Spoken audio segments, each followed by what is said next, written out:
I hope you haven't had your lunch yet. This one's bad. The hoof prints end in deep furrows. The animal was resisting.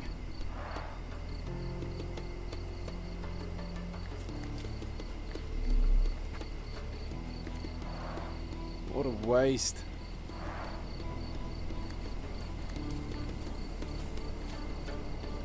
Multiple bare footprints. I should examine them more closely.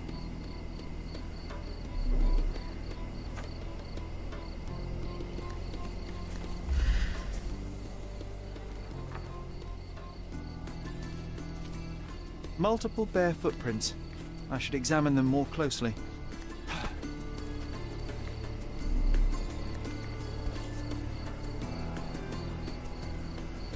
priest said that he came here to stop the ritual. Did you really, Father?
The rope is soaked with wine.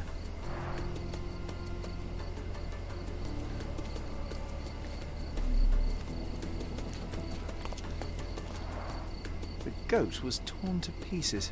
Ugh. Savagery.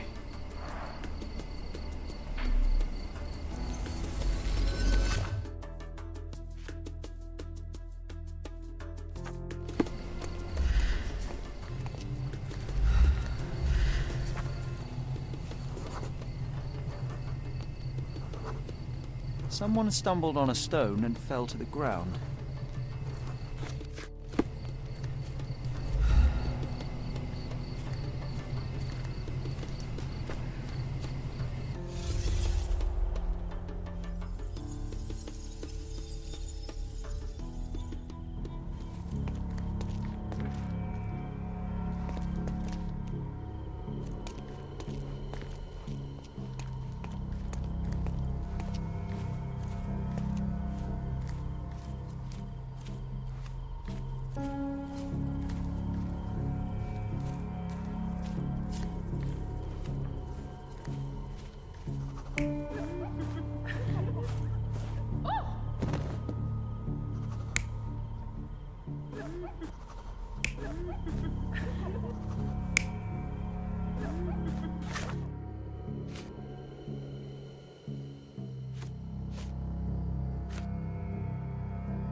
You're not even trying, Sherry. Concentrate.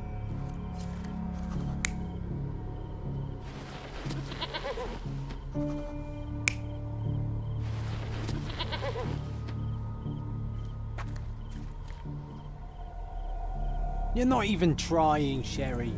Concentrate.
You're not even trying, Sherry.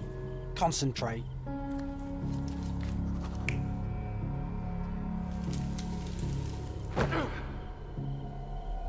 So, we have 3 lusty women engaged in a ritual.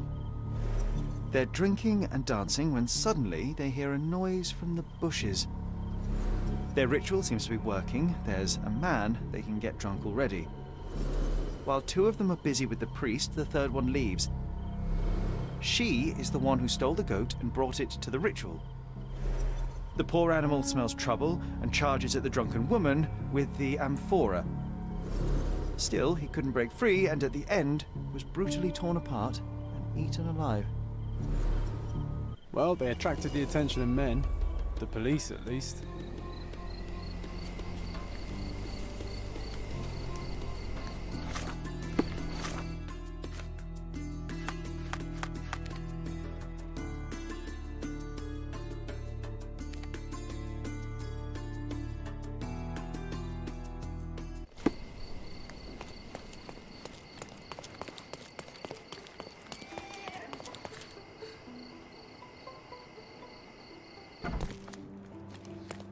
Mr. Holmes, I have great news. Our recent accomplishments have earned me a promotion. Sergeant Stark. It has a nice ring to it, hasn't it? Please accept my congratulations, Sergeant. Your part in solving those cases was invaluable. Come, Mr. Holmes, your part was just as important. Not without my guidance, of course, but you did an excellent job. Anyway, I'll be moving back to the office space. My days at this blasted desk are almost over. I won't be scapegoated now. Good for you, I suppose. Speaking of scapegoats, I've solved the last case on the board. The goat was stolen by the lady in the blackbird mask. As if that makes any difference, judging by the atrocity I witnessed at the crime scene. Yes, I heard about that one. The things women get up to these days. Ugh. Well, I'm glad to have been of service. Now I have other matters to attend to. Mr. Holmes, if I may be so bold as to make one last request. Do you remember that I told you that our chief inspector has been missing for a few months now? My current task is to establish his fate. I've tried to make sense of his last case, but it's a convoluted mess. I would really appreciate your help. Fine, you have me intrigued. Thank you awfully, Mr. Holmes. Tell me everything you know. Well, I don't know much. Just that it's connected to a gang called the Hive. Placido has been after their leader, the Hive Master, for years. But otherwise, I can't make head nor tail of it. Here, take the key to Placido's office. You might find some leads in there.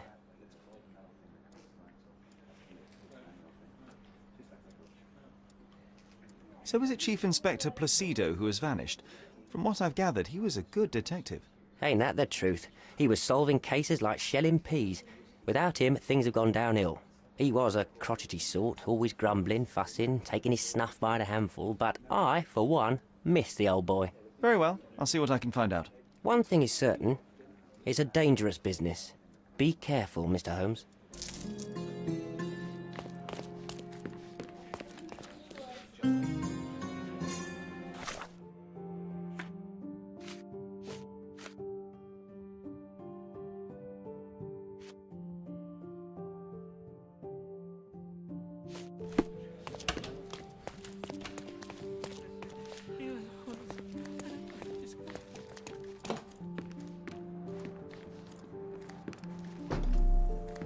I can almost picture you as an inspector, Sherlock.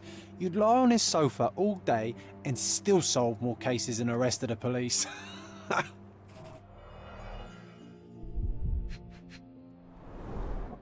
box of snuff. Strong stuff.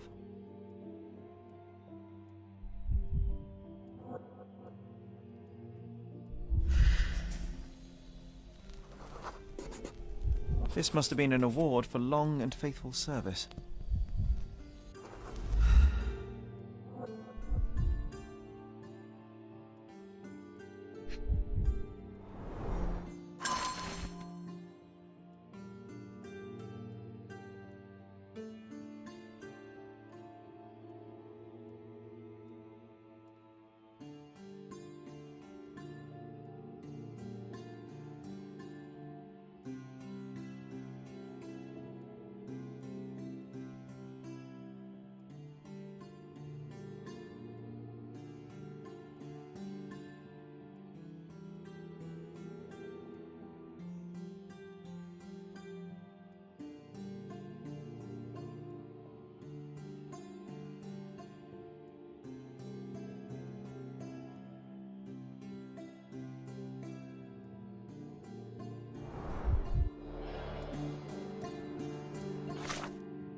Hive Master. Crime lords just love catching monikers. The files are gone, that's odd.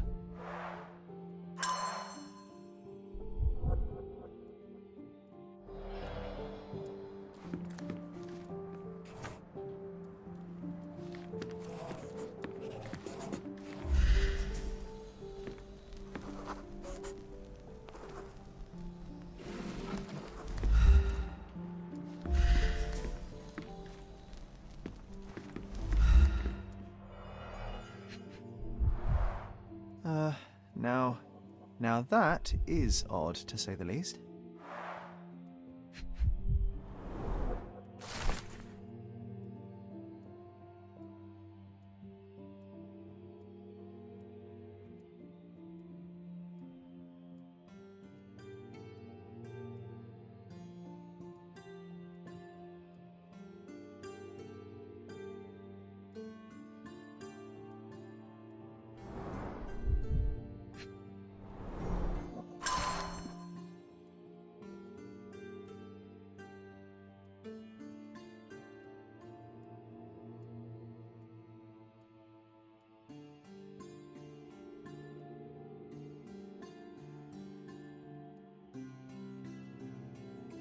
Let's take the ear, Sherry.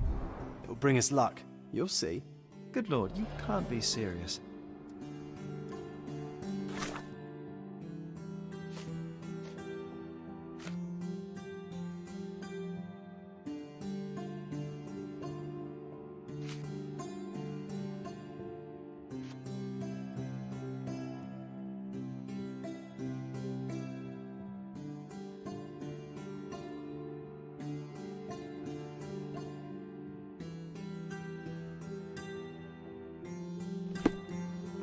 Nice. Always play it by ear.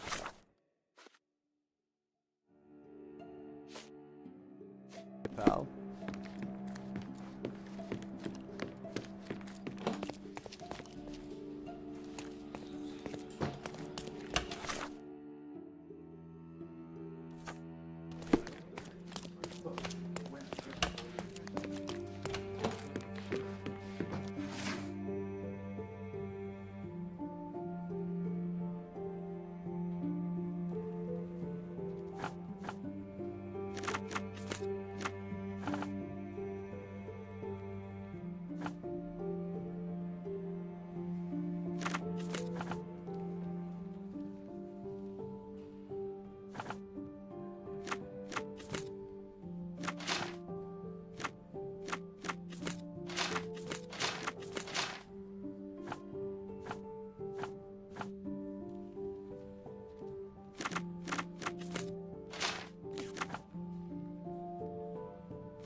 Guests of Cordona, the treasures await you.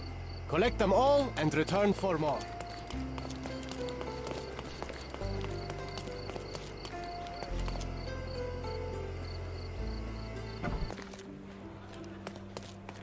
Have you found anything helpful?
Excuse me, just one question. Are you looking for trouble? 'Cause I can find you some.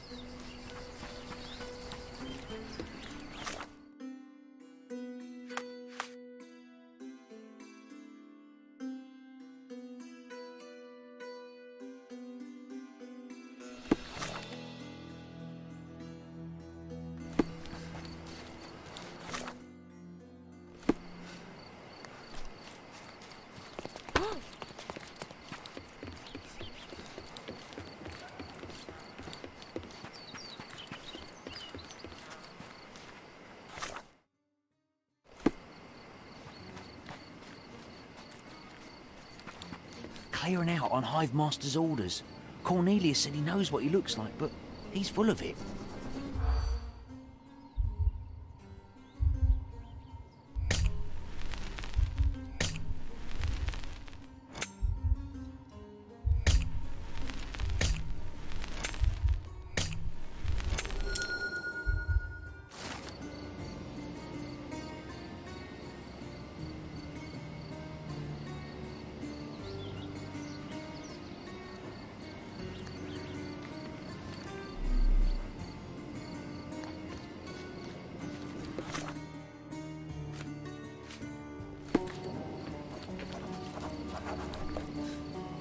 There are some chaps inside, and they're armed.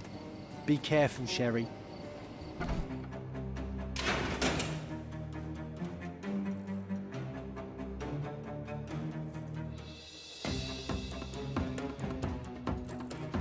Hey, this is Hive territory.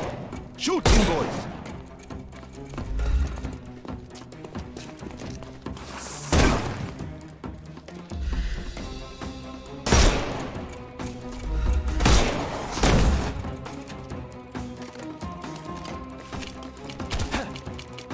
I'm gonna hurt you!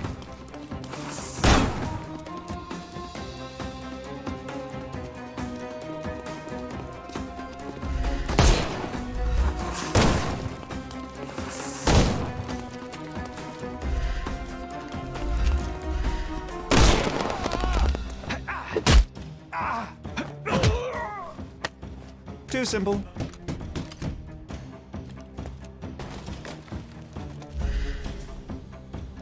Time to knock this guy out.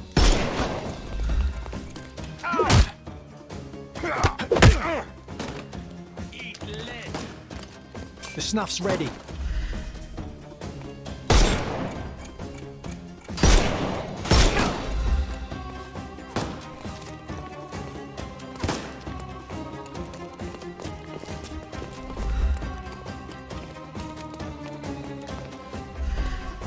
No, you killed him.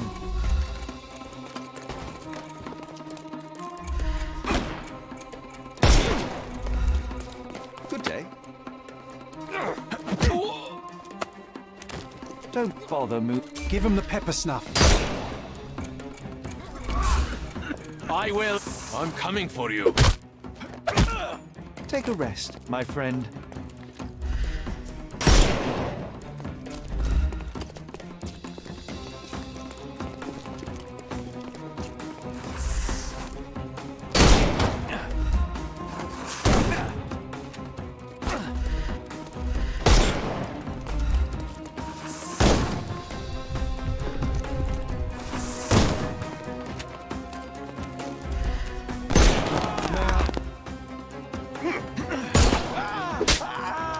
Don't cry, you'll live.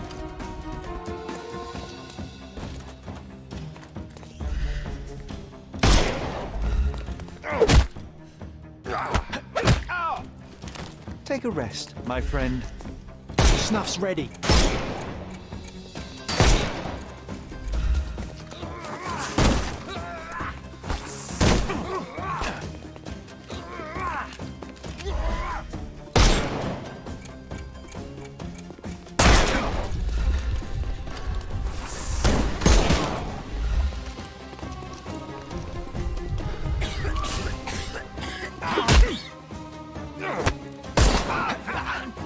I'm coming.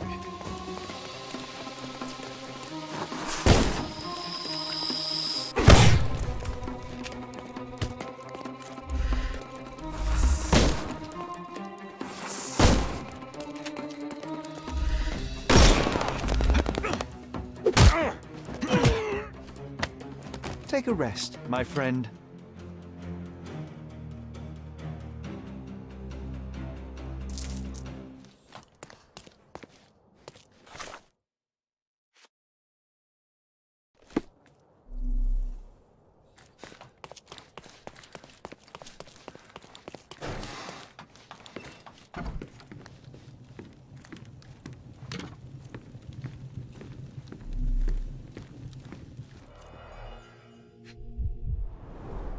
Someone's been burning papers, I see.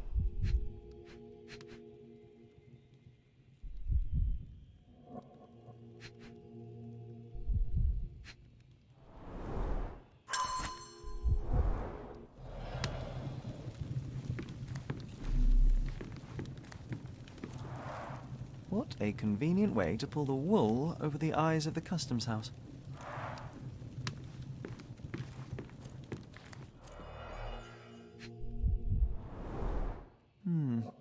Everything knits together.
Can I ask you a question? A gentleman deserves an helping hand.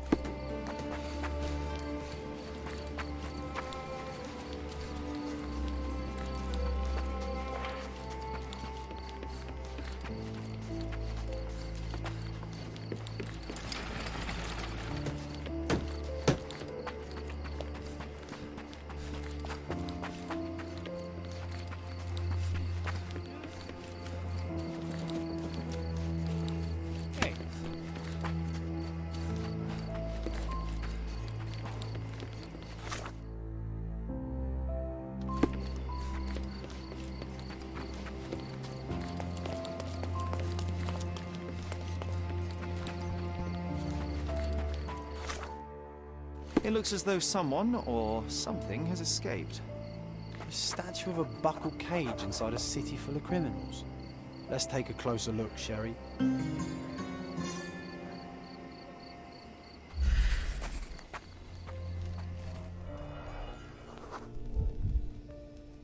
It used to contain a silver statue of a miner's canary.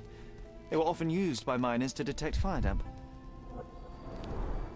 For the ones who gave their lives in the silver mines, for the safety and prosperity of Miners' End, 1830.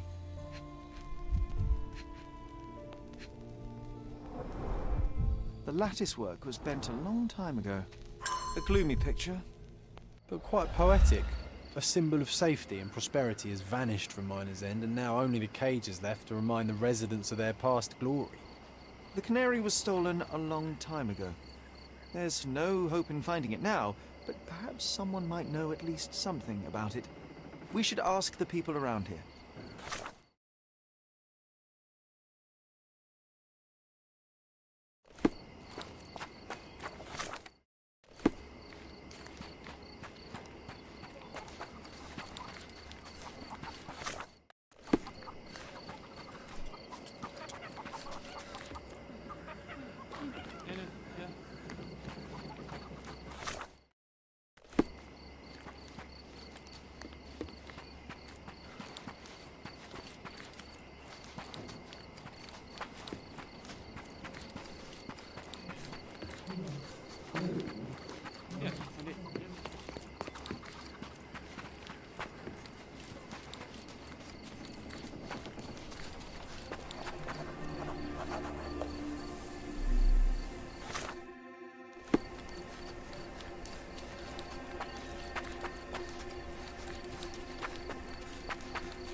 Sir, I'm looking for a man who goes by the name of Hive Master.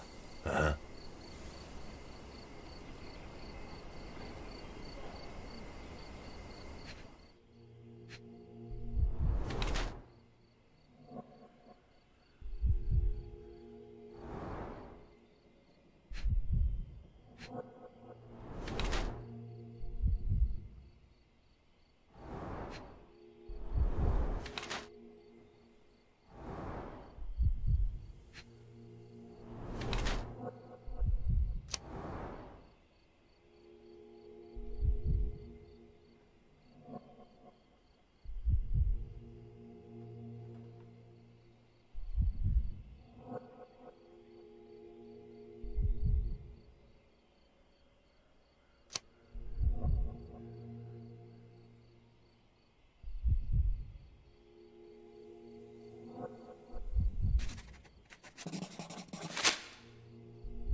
Chief Inspector Placido.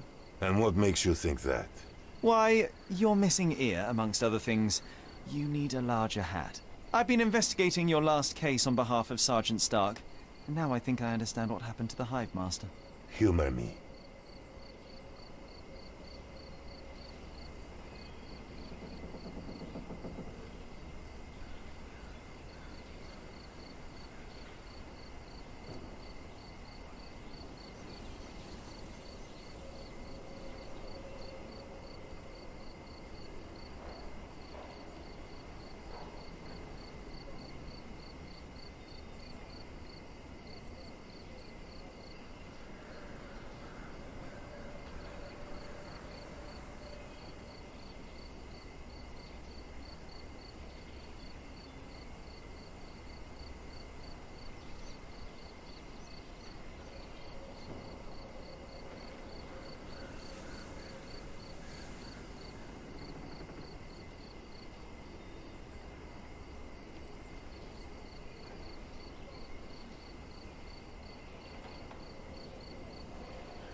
All this time you've been living a double life. A police inspector by day, a crime kingpin by night. That's a good one.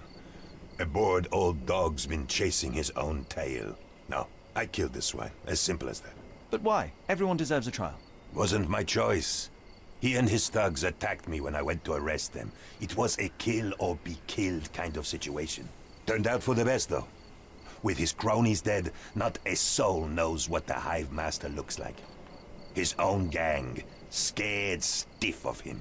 So you assumed his place to dismantle this criminal enterprise from within? Damn right I did. And after I'm done, I'm not planning to go back. I've had enough of this rotten nest of corruption. But it just won't leave me alone, will it? First, they dismiss my retirement requests, and now they send a sleuth after me. It's not like that. I tell you what it's like, son. This is not the first case you've worked on for Stark, huh? That amateur promoted to a sergeant for his merits? I don't think so. You're not an officer. But from what I can see, you are much brighter than the lot of them. So what's your stake in this? You some sort of consulting detective? Yes, I suppose you could call me that. My name is Sherlock Holmes, at your service. Then do me a service, Mr. Holmes. Drop this case and don't tell anyone you saw me here. Let me enjoy my retirement in peace.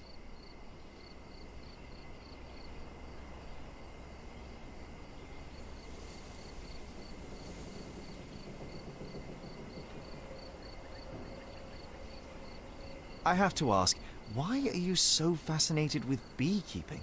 I just want a quiet life, away from the hustle and bustle. Watching the little workers like I once watched the criminal world of Cordona. Yes, it suits me just fine. I have your ear. What the hell? Give it to me now. All right, but let's make it a fair exchange, shall we?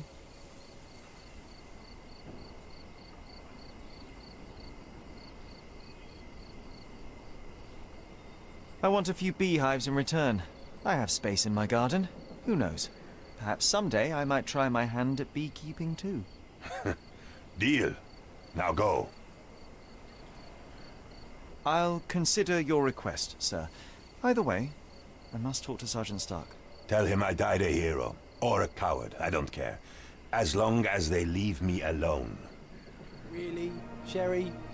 Beehives? How old are you? 130? Unbelievable.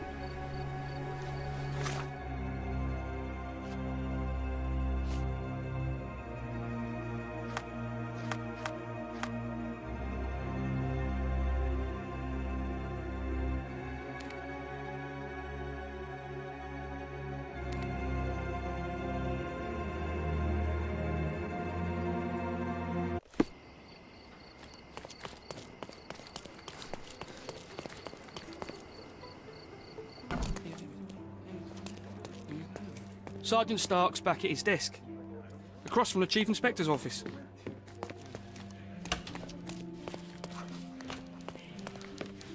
Any news, Mr. Holmes? Chief Inspector Placido can be presumed dead. I was unable to find his body, but the evidence is unequivocal. He's gone. I suppose I expected as much, but still it doesn't make it any easier. Placido was a good man. You would have liked him if you'd met him.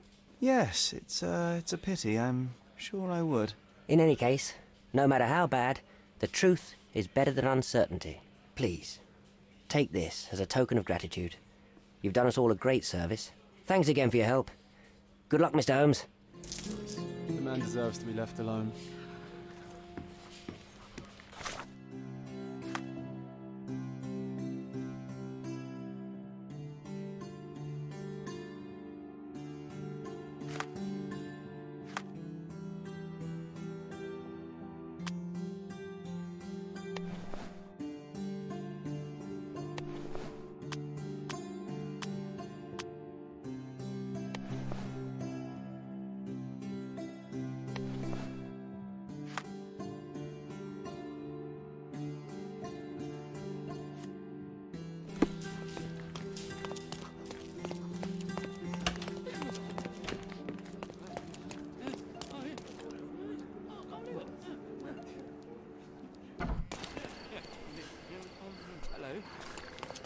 got no time.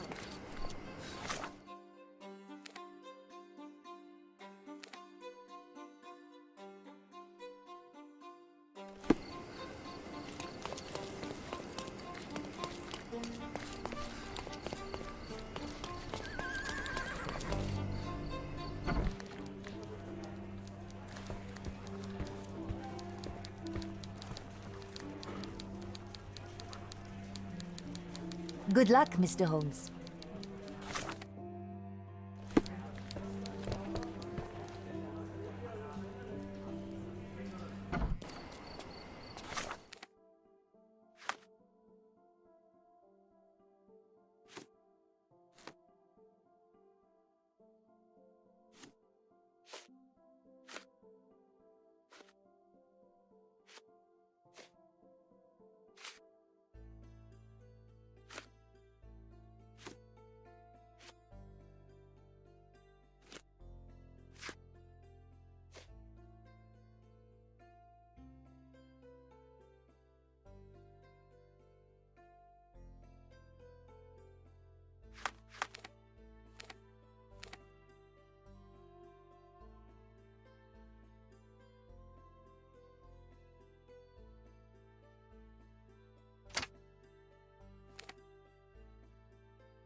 Is this familiar to you?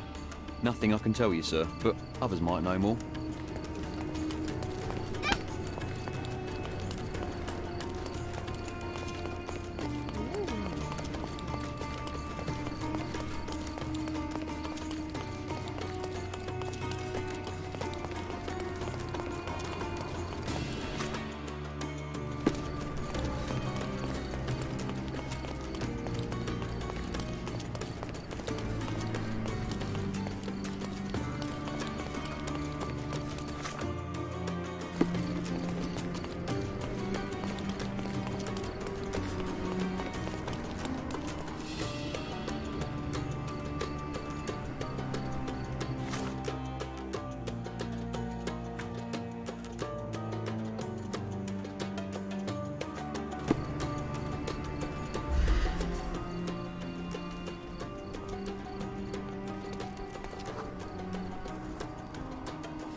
So the treasure is real, but tell me, John, how did you even guess there would be something on top of the money? Didn't I ever tell you about my psychic abilities? I should have. I even know where we ought to go next.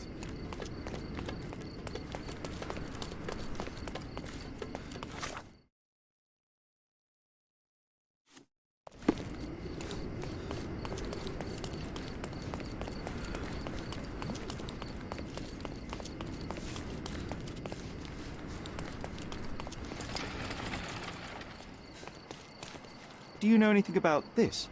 There is no amount of money that would make me talk.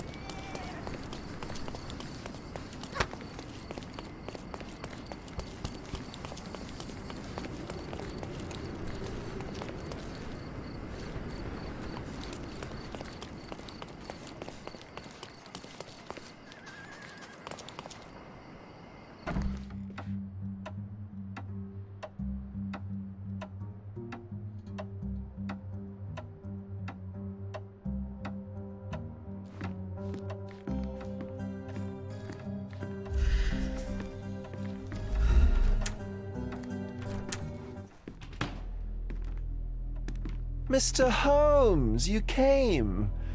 Oh, how kind. Though now, of course, I realize it is because of my game, not the works on display. It needn't be one or the other. Your man's disguise was easily debunked, Mr. Vogel, but I shall admit that you planted in me the seed of curiosity. Ah, terrific! I had no doubt you'd put the pieces together. Let us call it an opening gambit before the real game begins. So, this little game of yours, what's it about? An enigma to solve. A locked area in the basement with no windows found brutally vandalized. I have no clue how it was possible. What about this intrusion? What happened? Last night, I was about to leave the gallery when I heard a noise downstairs. I went to the basement, but I didn't see anything out of the ordinary. It was admittedly a rudimentary inspection. It is not uncommon to get rats down there, so seeing nothing of note, I left and locked up the building. When I returned this morning, alas, I discovered that part of the exhibition had been torched, and there was no sign of the intruder. The mystery being, of course, that all the doors to the gallery were locked exactly as I left them. And the door to the basement is the only entrance? Correct. Tell me you're not intrigued. And this locked area downstairs, what exactly was it? The under gallery. It's always shut, and I'm the only one with the key. Ah, so this is your private collection, not part of the gallery. Oh, no. It's an exclusive exhibition of eccentric pieces. Only a select cadre of artists, investors, and collectors are admitted. Not everyone deserves to have their eyes opened. Well, this matter is certainly within my wheelhouse. This intrusion troubles me. Please take a look around if you're willing. The under gallery is through the door at the end. I will see what I see. I wish I could show you the gallery under different circumstances, but life is beautiful in its unpredictability, isn't it?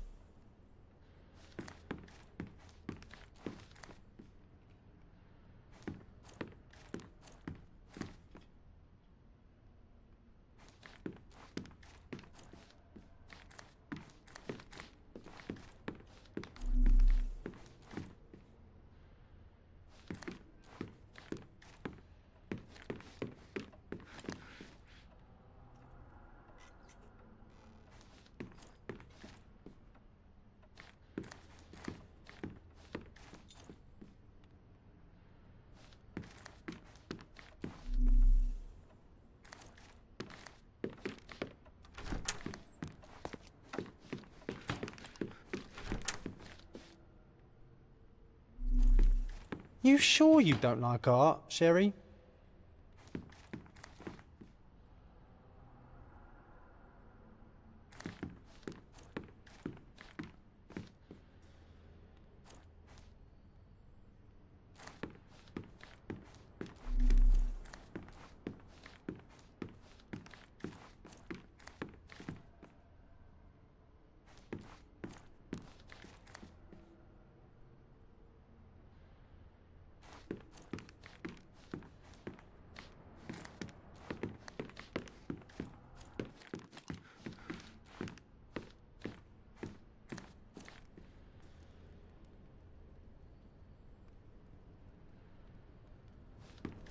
Back home, we've got a taxidermist. He's gonna have a heart attack when he sees what I bring him.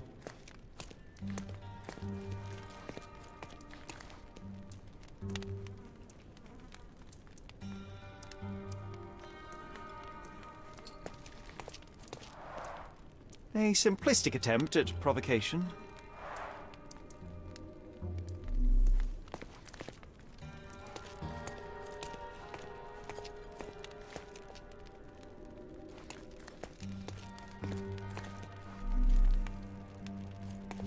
A true artist never shows an unfinished piece.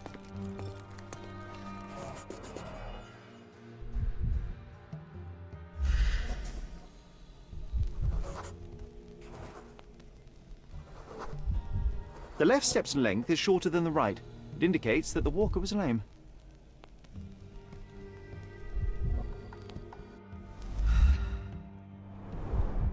Old, and hasn't been used for a long time.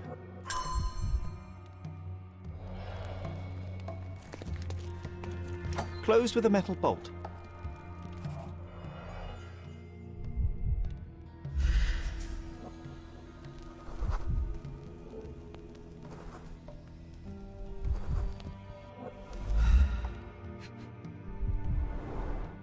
Footprints. Size 9.5.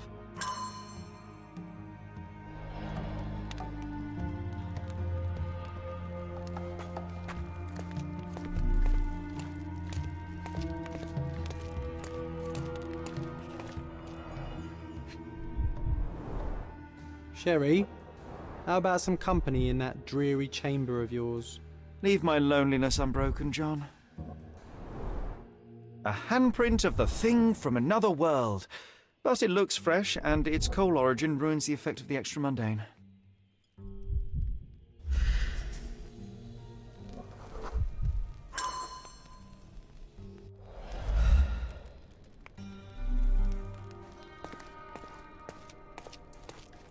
Sodden and mould-ridden. One presumes deliberately.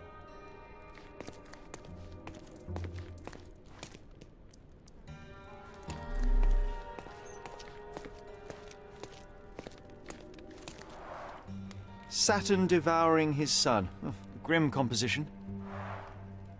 Unflinching in its ferocity, yet somehow beautiful. The parasites of creativity. Or just a reflection of the artist's recreational interests.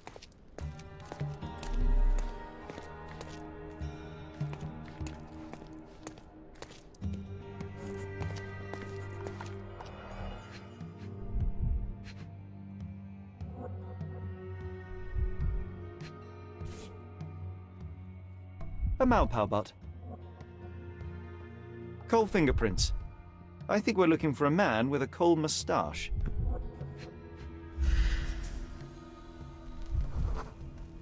Ugh, sheer vandalism. Only an ignorant person could do such a thing.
The intruder entered the basement through the coal chute. He used a magnet to open the hatch bolt. He accidentally pushed a shovel to the floor. Vogel heard the noise. At the sound of his approaching footsteps, the intruder hid inside the coffin. When Vogel entered the basement, he failed to notice anything strange and left without properly checking.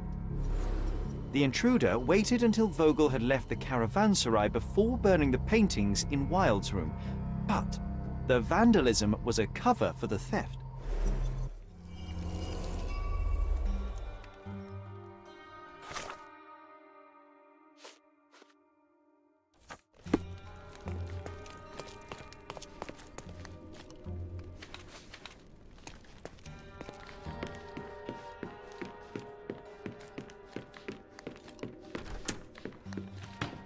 pieces are not what I expected.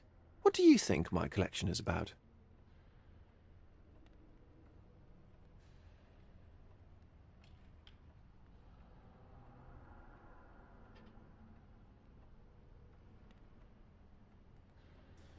It's a reflection on mortality. Nothing lasts forever, no beauty sustains itself, and everything succumbs to darkness. Am I right? I don't know. Well, that's absurd. Of course you know. It's your gallery. There is no one answer, no singular truth, but many filtered through the subjective mind. That forgetting, embellishing, lying machine.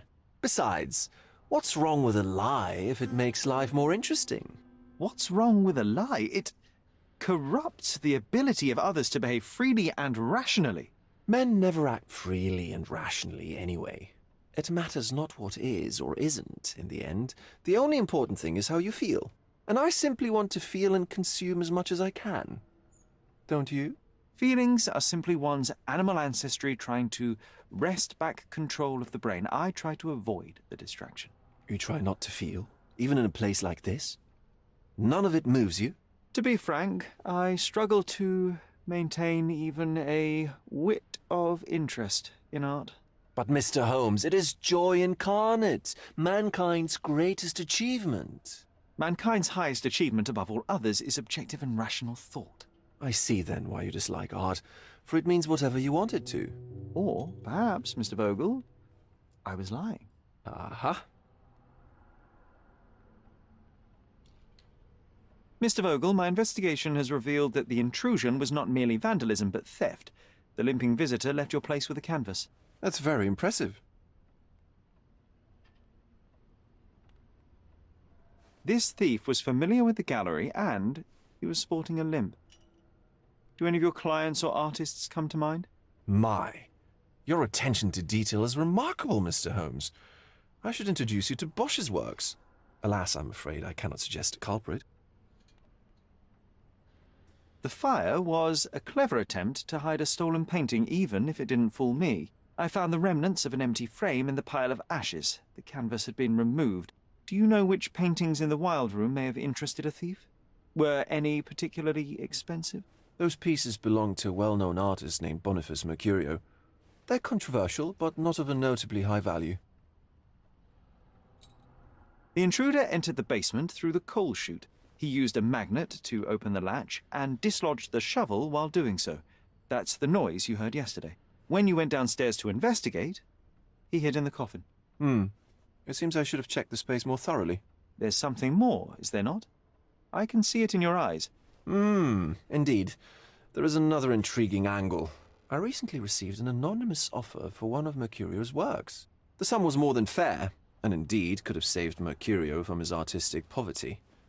But he declined it. Was it a performative whim? Some artists lionize pain and hardship as if their work would be worse after a meal and a hot bath. I cannot tell. But not only did he refuse the deal, he insisted on displaying the painting in the public space. I was hoping to change his mind, but artists are a special breed of stubborn.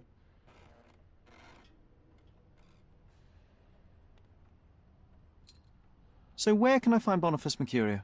I know he lives somewhere in Old City, but couldn't be more specific. He's a prominent figure, so finding him shouldn't be a problem. What was depicted in the piece? A bound woman, wrapped in robes, being penetrated by a red devil that stared at us, the viewer. The beast had numerous tails growing from his back, and a large crowd gathered around the pair, silently watching the orgiastic scene. Okay, well, given the nature of the other works on display, it's hard to see why that one stood out. What could possibly be its value? The evaluation of art is very subjective, Mr. Holmes. After all, art is everything. A poem, a bruise, the beads of sweat on your beloved skin. Even a masterfully solved crime. I'm not sure I see the connection. Regardless, the painting was one of a series called The Sabbath Night in Cordona. The works depict sex, violence, and other controversial acts that life, for better or worse, contains. Ah, I see. I'm not sure that you do, but that can wait for another time. Well, I believe I have enough to begin. Thank you, Mr. Vogel. Your gallery certainly has unexpected depths. I'm delighted to have been able to please a friend. In return, I expect you to come back with good news. Or at least with a good story.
Excuse me, young man. Where do you think you're going?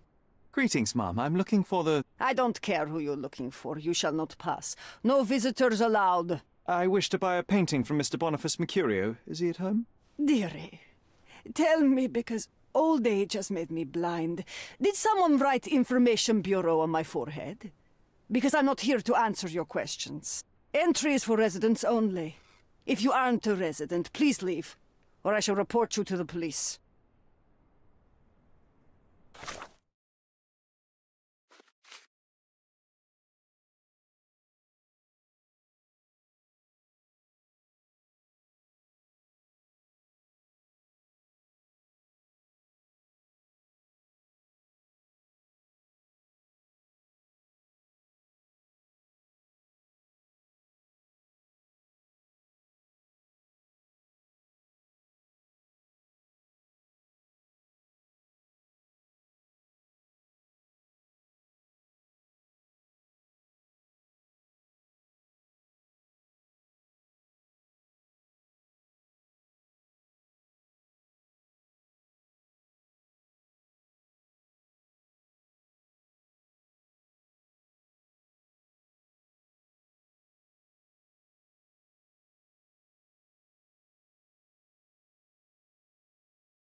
Hello, officer. How can I help you? Greetings. I'm investigating the theft of a painting by Mr. Boniface Mercurio. He lives here, I understand. May I talk to him? Oh, how dreadful. But I suppose that means his work is finally being appreciated, doesn't it? In a way, yes. That's good. The news should please him. Thank you, ma'am. So, where might I find him? Find who? Mr. Mercurio. His painting was stolen? You must be new to the police service. You see, dear, there is a rule. No visitors allowed. This rule applies to policemen as well. Ma'am, I am representing the law of this island. Please, let me through, otherwise... Do you know how hard it is to become a landlady on an island ruled by men? And if you think that I'm just an old woman whom you can frighten with your uniform, you're very mistaken. I have a lot of connections.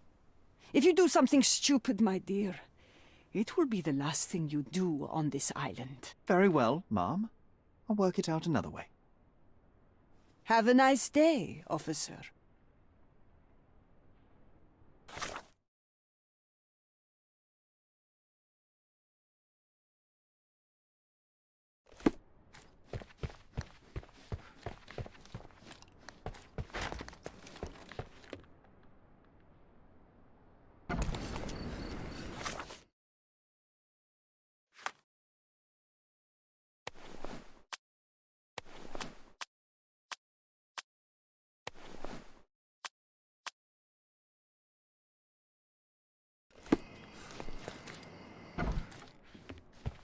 Good luck with your investigation, officer.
Take a look.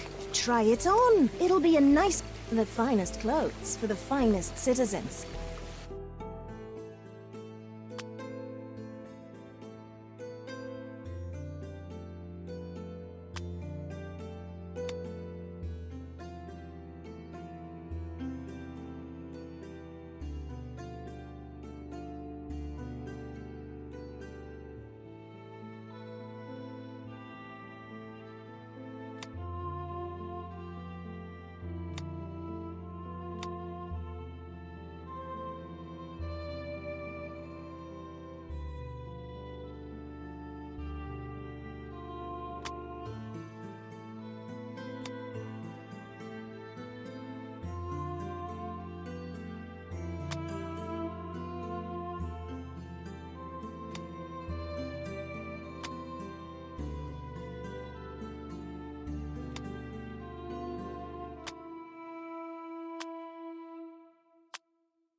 Of course.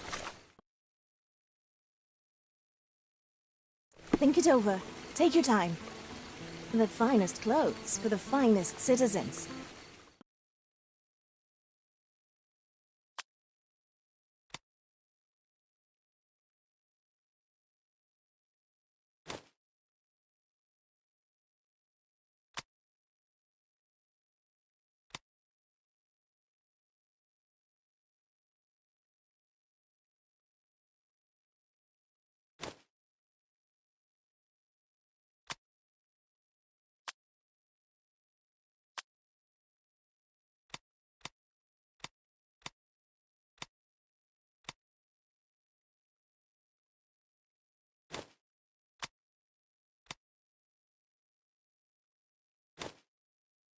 Please, bring it back in time.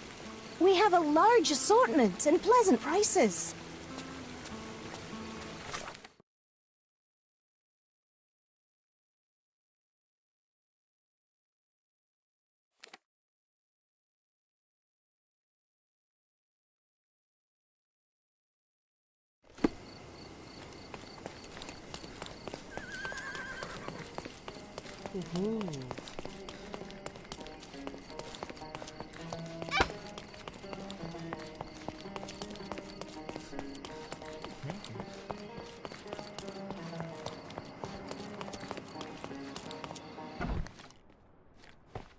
Boniface, sweetie. Is that you? Ah, old age does terrible things to one's sight. I didn't recognize you at first. How are you, Mum? I'm ashamed to admit that I've lost my key. Do you have a spare? For heaven's sake! How many times will you lose that key of yours? Of course I have a spare. You artists all live in your own little world. Please, accept my thanks. I would rather accept your rent. You promised to pay me several weeks ago, and I'm still waiting. I will pay you, I promise, very soon. You'd better do, my dear. Or else I'll just change the lock. And I won't fall for those cow eyes.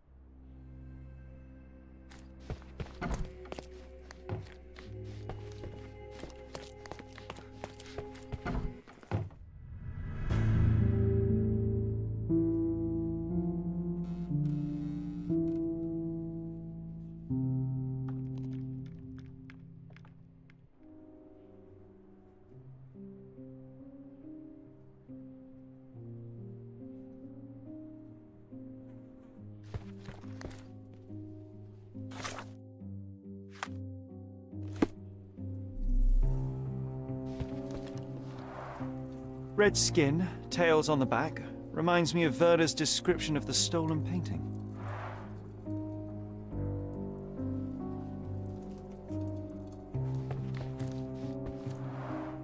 The chest has been searched. Aunt May whiskey, brandy bucks. Quite a collection he had here.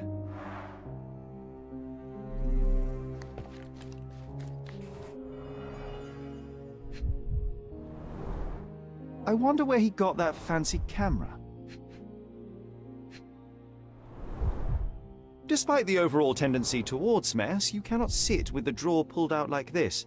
Someone left it after searching.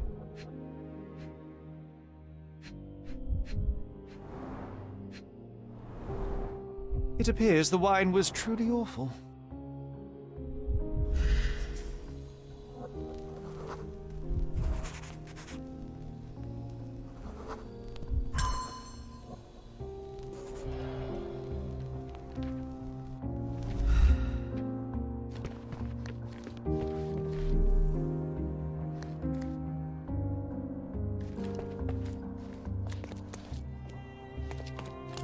The photograph was not pulled out in time. Such a waste of material. The photograph was not pulled out in time. Such a waste of material.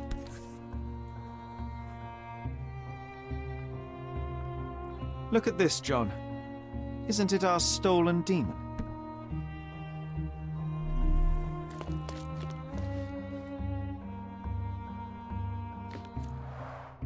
The blood has dried. I've heard of this style of painting. It is called Expressionism.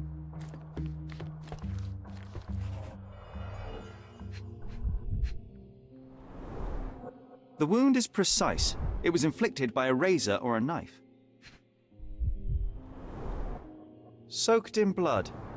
It seems as if the puddle of blood was here before the rags.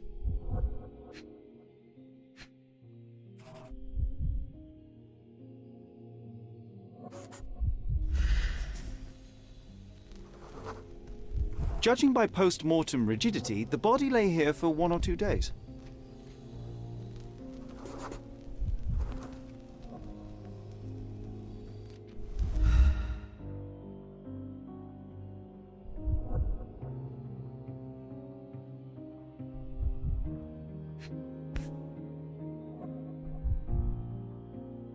A normal kitchen knife.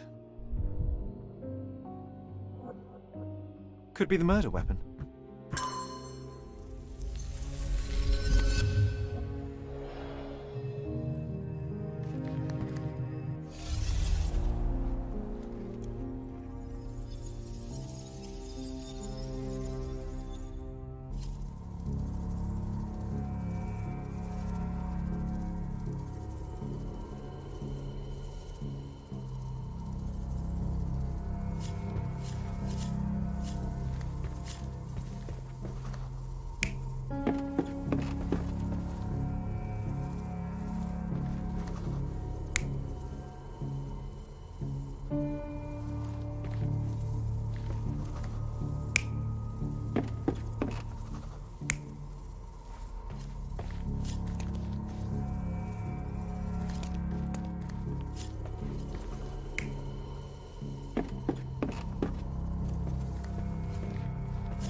You're not even trying, Sherry.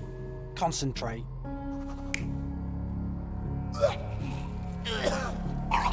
Mercurio was developing photographs when the intruder snuck in. Mercurio heard him coming. While the thief was searching the chest, the painter ran towards him with a bottle in his hand. He smashed it across the thief's head. The intruder had no choice but to defend himself, and the weapon of opportunity happened to be a kitchen knife. Mercurio stepped aside to grab the painting, but the wine-blinded thief attacked Mercurio's throat. When the thief came to his senses, he saw Mercurio bleeding on the floor. He grabbed the rags and tried to bandage him, but it was too late. Why did Mercurio attempt to snatch the painting in the middle of a fight? To strike the intruder? Not with his painting, it was too important to him.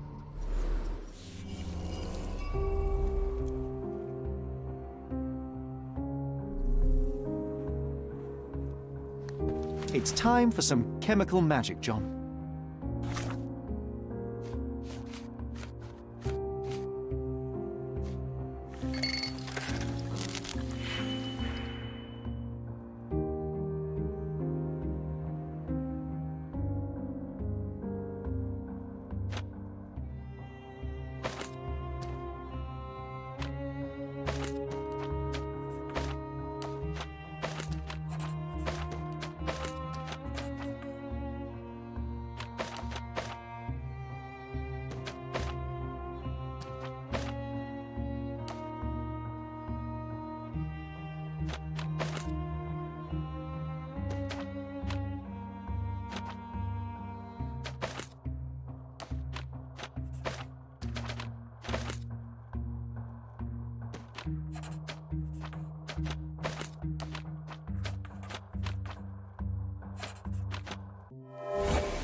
That doesn't look like the painting we need, Sherry. As expected, but that doesn't mean it won't tell us anything. Let's put it on the easel where it belongs. I guess this is his most ordinary painting. Spot the two differences, John? If the intruder didn't take it, the skull should be somewhere here.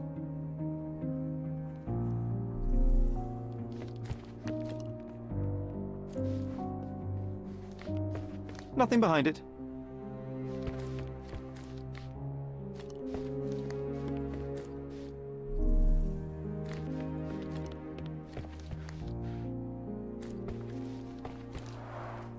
Red skin, tails on the back. Reminds me of Werder's description of the stolen painting.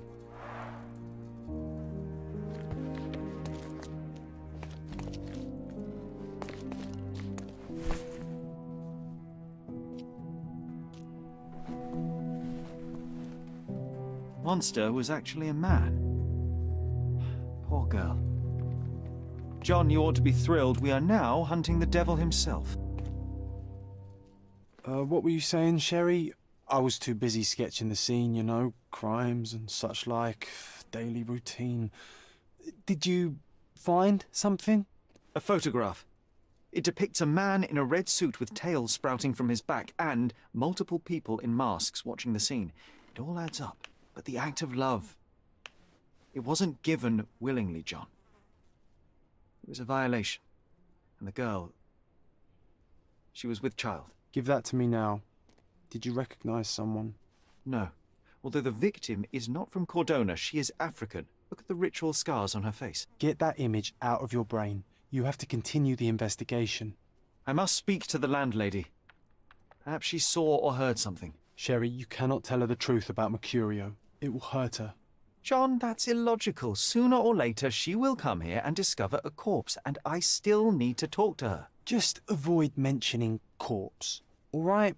Stick to the character, tell her to call the police. I'll take that into account. And wait here. I've redrawn the people in the photograph. Now you can proceed with your investigation without those horrific details.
What's wrong, dear?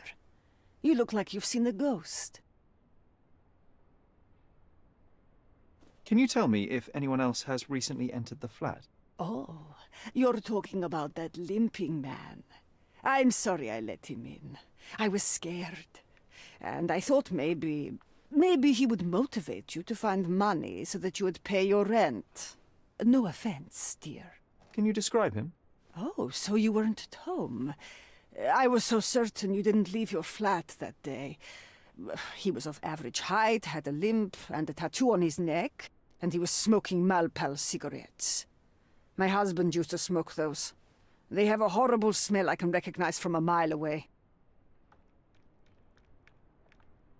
Can I ask a favor? Of course, dearie. Please call the police and ask them to enter the flat, and don't look inside until they come up. What? What trouble have you stepped in this time? It really doesn't matter. Thank you, Mum.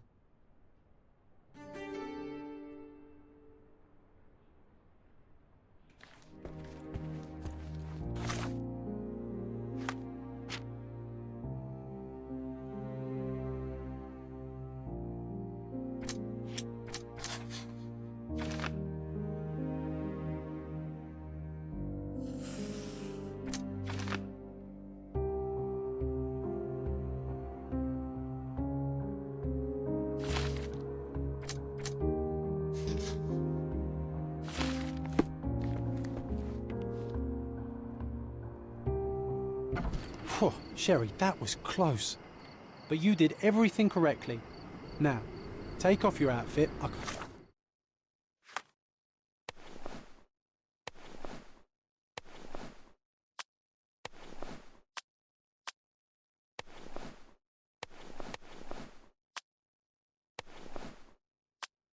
Can't let you walk around in a dead man's clothes.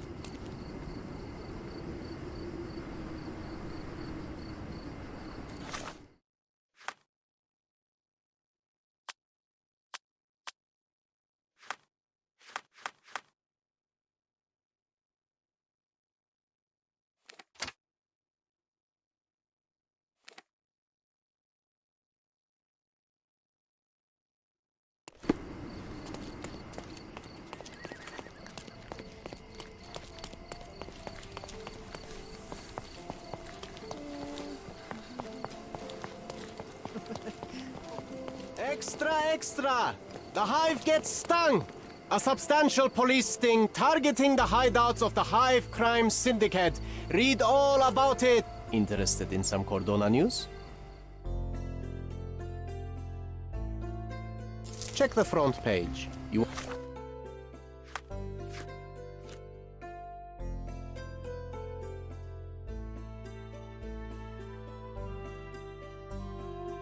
won't regret it.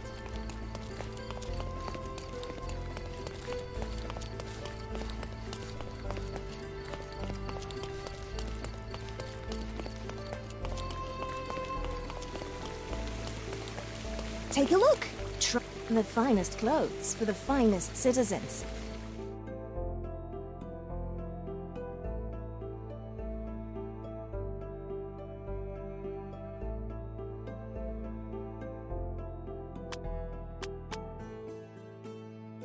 Of course. Think it over.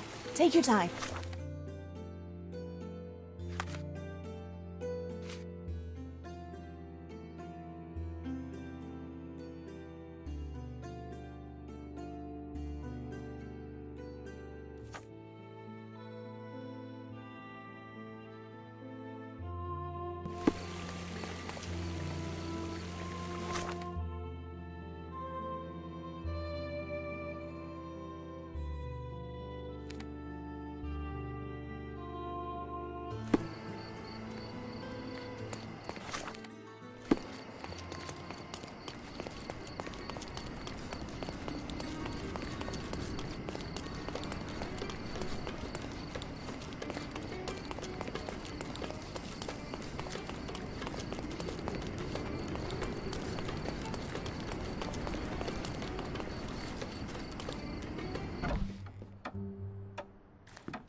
I think I'll leave the exhibition in its current state for a while. I'll call it The Art of Vandalism.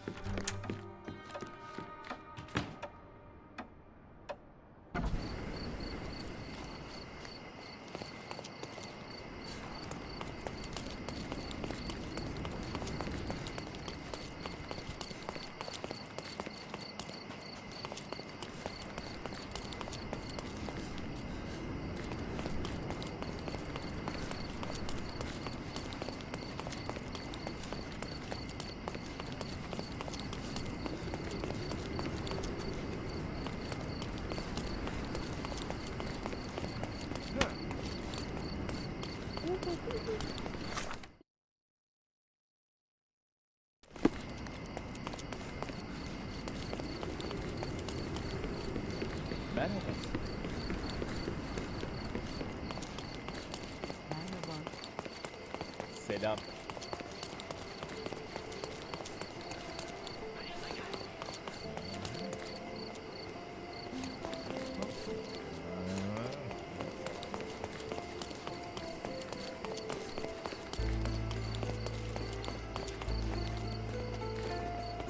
Can you satisfy my curiosity? I'm glad to see such civic consciousness, but I've never heard of that.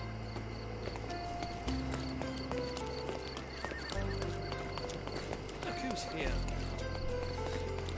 Is this familiar to you?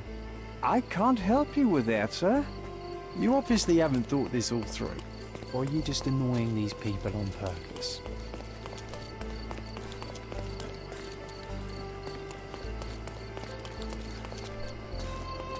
Could you help me?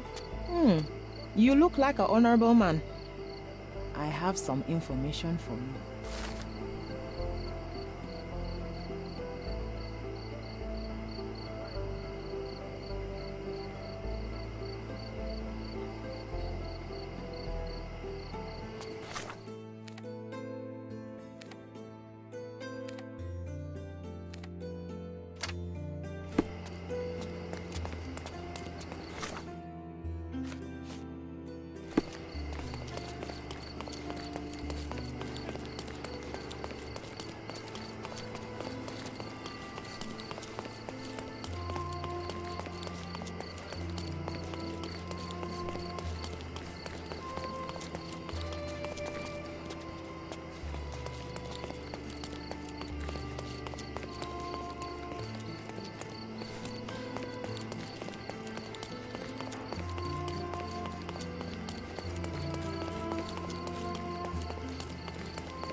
Beasts! Are you able to help me? Oh, sir, I'm afraid I don't know about that.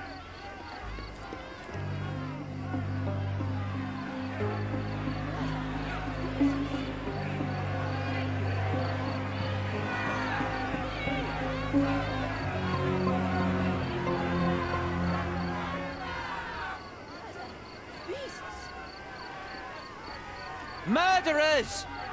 They're completely livid. First they come to our land, then they murder our people. Drop them all into the sea! Could you help me?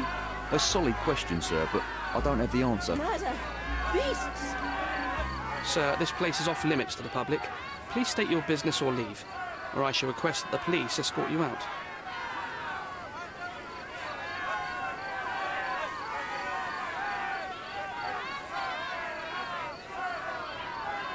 My name is Sherlock Holmes. I'm a private investigator. I'm looking for a witness for a case. A private investigator? Really? Even so, you're not authorised. I can't let you in. And you are? I'm Ronald Harlow, here to handle the refugee situation on behalf of City Hall.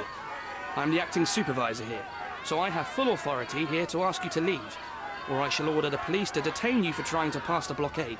Please, step back.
What about the murder that this crowd keeps shouting about?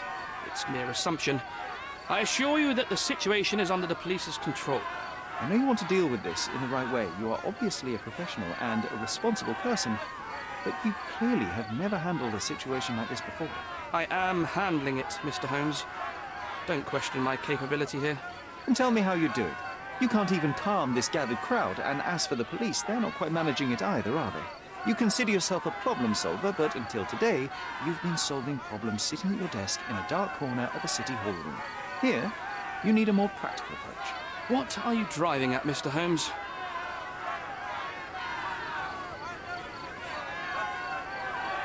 I can help you to handle the situation if you're truly interested in solving things quickly and quietly.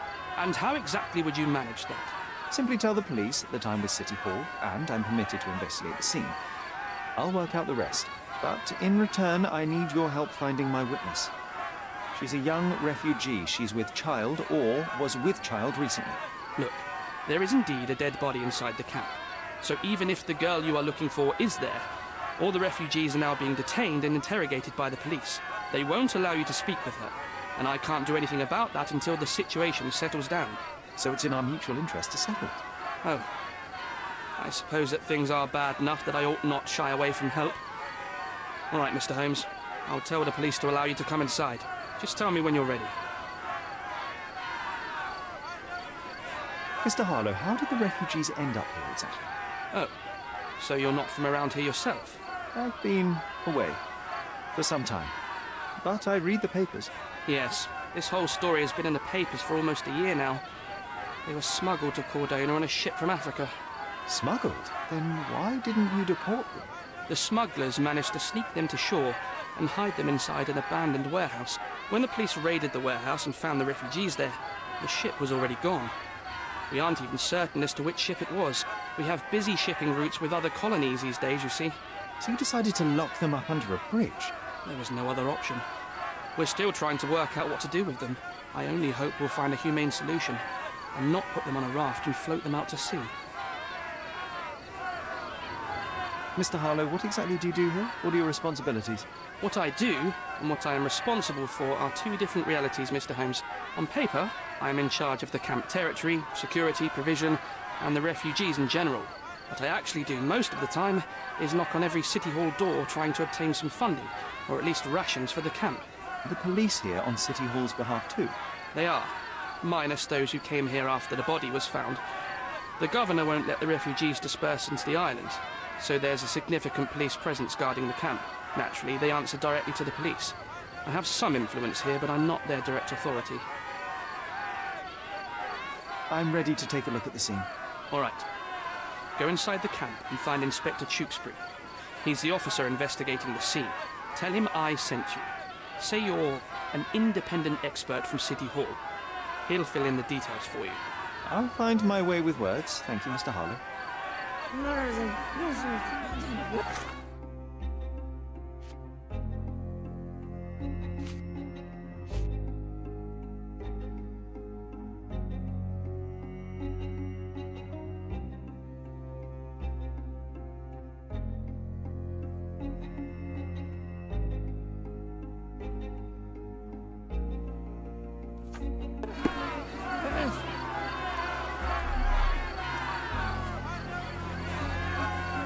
Excuse me, just one question. Oh, I'm sorry, but that's beyond my knowledge. So they keep these refugees under a bridge like proverbial trolls. No wonder the people outside are so disturbed.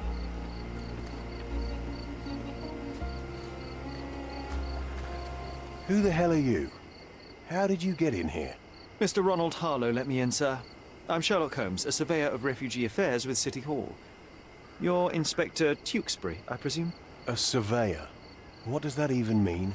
In short, I've been sent to conduct an extensive report on the incident for the Colonial Office and to assess all the damage inflicted on state property. Got it. Another paperworm sent to count money and get food for archive mold. Go on, look around, but don't make yourself too at home. As if I didn't have enough problems before you appeared. Could you first tell me what happened here? What happened? People from the bridge above the camp heard a woman screaming and saw a mass of refugees attacking a man. Clearly not a refugee. When the camp guards came by, the man was floating in the sewage canal with a knife in his chest. Bam. A murder. Big news for Cordona. I'm sure. Thank you, Inspector.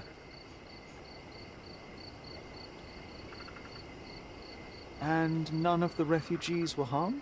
One fellow was cut. He's lying over there near their kitchen. He's in a bad way. You mentioned a woman screaming who attracted the bypassers on the bridge. Was she harmed? No, she's all right, but perhaps the whole debacle started because of her. She started wailing and the refugees stood up for the girl. And where is this young woman now? Back there in the shacks, same as the rest of the refugees. She's been questioned by my men, but she's just some refugee girl. Can't understand much English. Did you learn anything about the dead man? The fellow looks like a thug. I've had dozens like him fished out of the sea over the past 20 years. Ever since these refugees arrived, there have been people on Cordona with bad blood in them. My best bet is that this thug had something against them too. And no clue as to his identity? He had some items on his body, but nothing to indicate who he was or where he was from.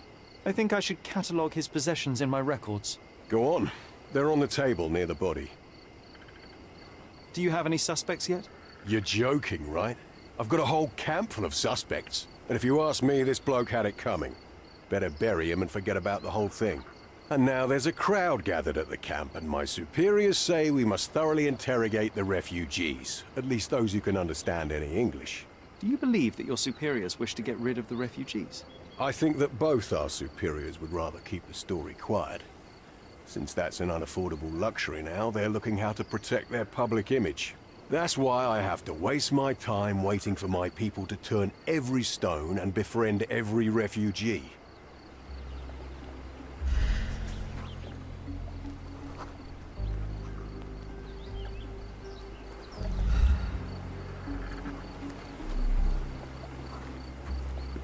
Here we go again. Number of hours on Cordona before stumbling upon another dead body? 0. Clearly a left handprint here.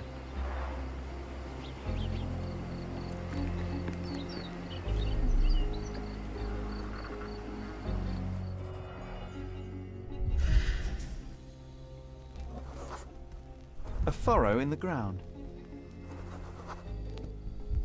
A blood trail leading to or from the canal.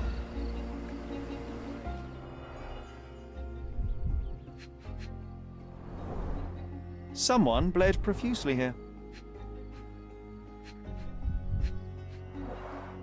A fresh crack, as if the crate was hit recently.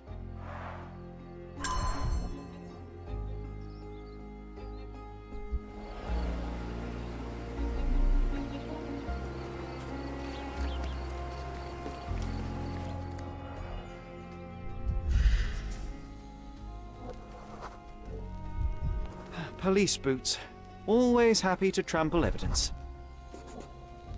A heavy boot with a worn-out sole. A man's footprint.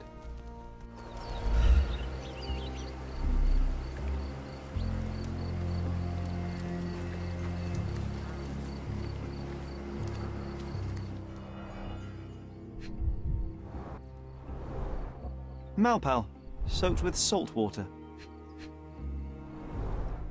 £1,000. A fair sum, especially considering British currency isn't very common in Cordona. A simple leather sheath. Perfect for a dirk.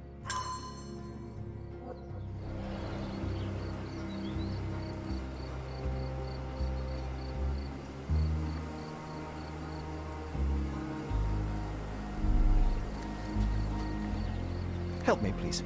A solid question, sir, but I don't have the answer.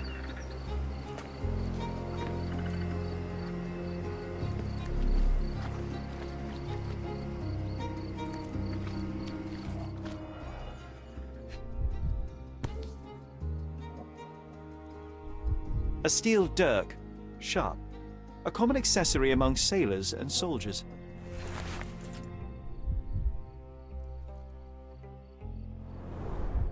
I'd say the blade penetrated upward, however the wound is too messy to be certain. An interesting tattoo. Does it mean something?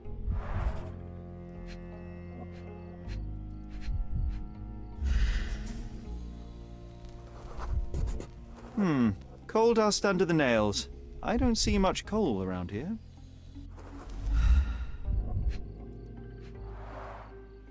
Heavy boots, with one sole far more worn than the other. This man was limping, John. A violent death. But this man, limping. Coal dust. I think we're onto something here, John.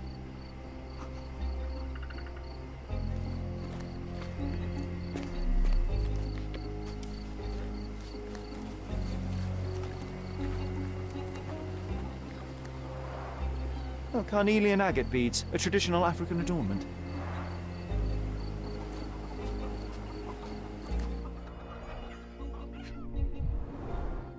The blood sprayed off the blade after the strike.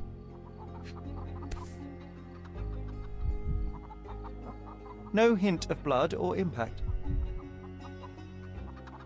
It might have been used as an improvised weapon.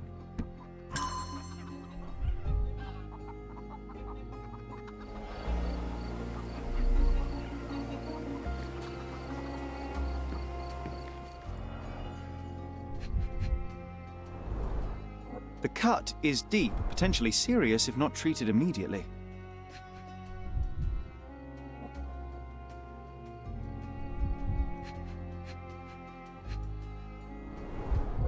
He is in shock, feverish and dehydrated. Sherry, you know first aid. Surely you have a duty to help this man. You can't leave him to certain death.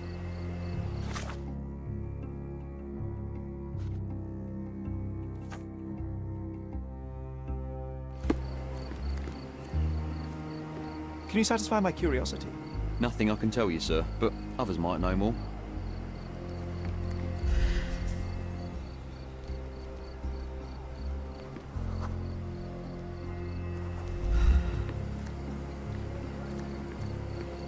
I think we can find all we need here in the camp. Let's have a good look around.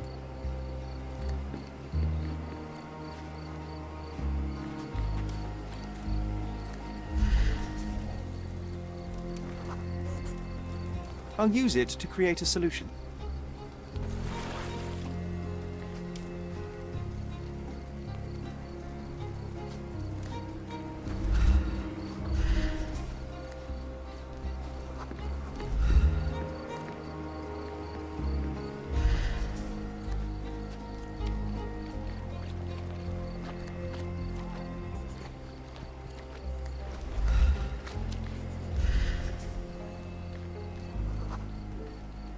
Just wash. Better than nothing to bandage the wound.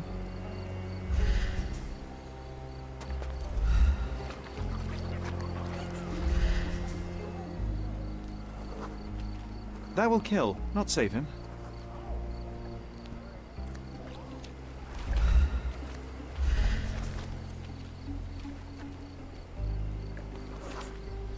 It won't do any good.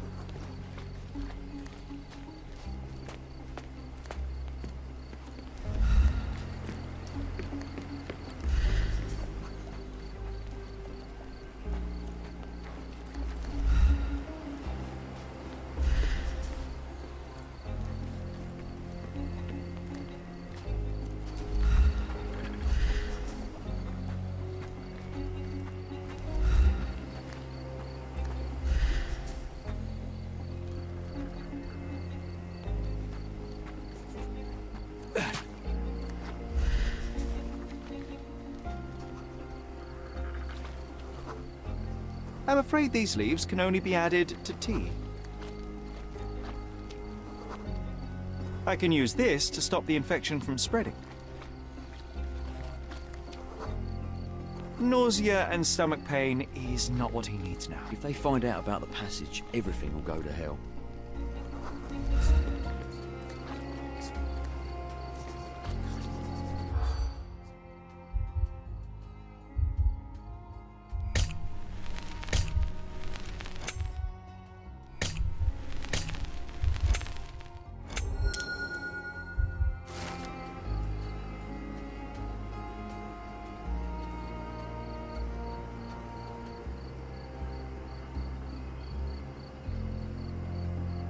Nobody will know anything if you keep your bloody mouth shut.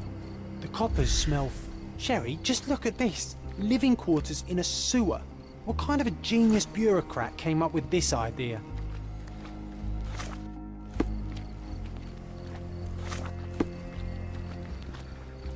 I've collated all the ingredients now to prepare the first aid solution.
Thank you.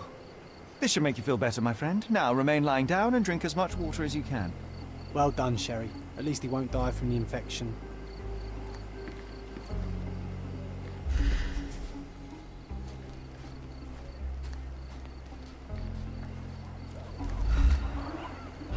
Someone was dragged against their will. You know what? I'd like to understand. What? How did our dead man end up inside the camp in the first place?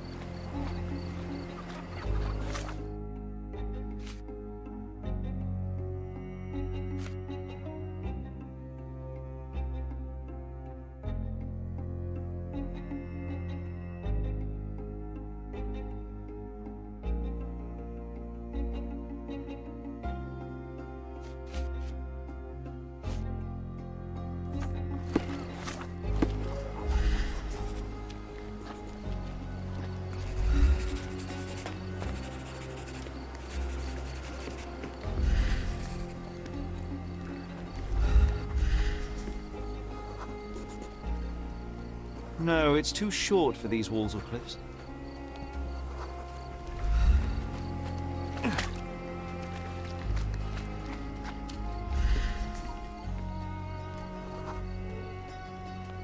Sealed shut. I doubt our man could get through these grates.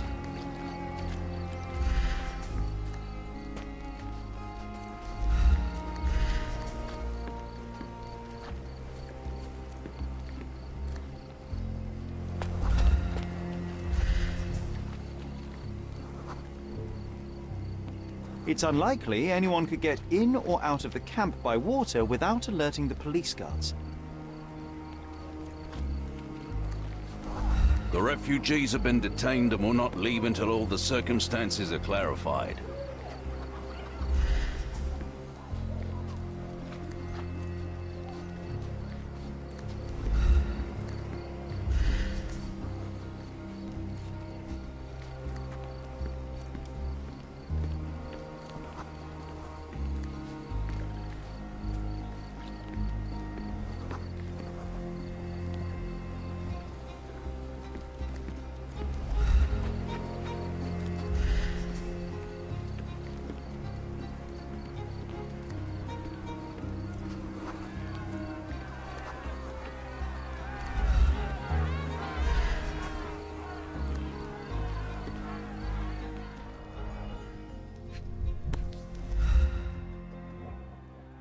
A single Malpal butt.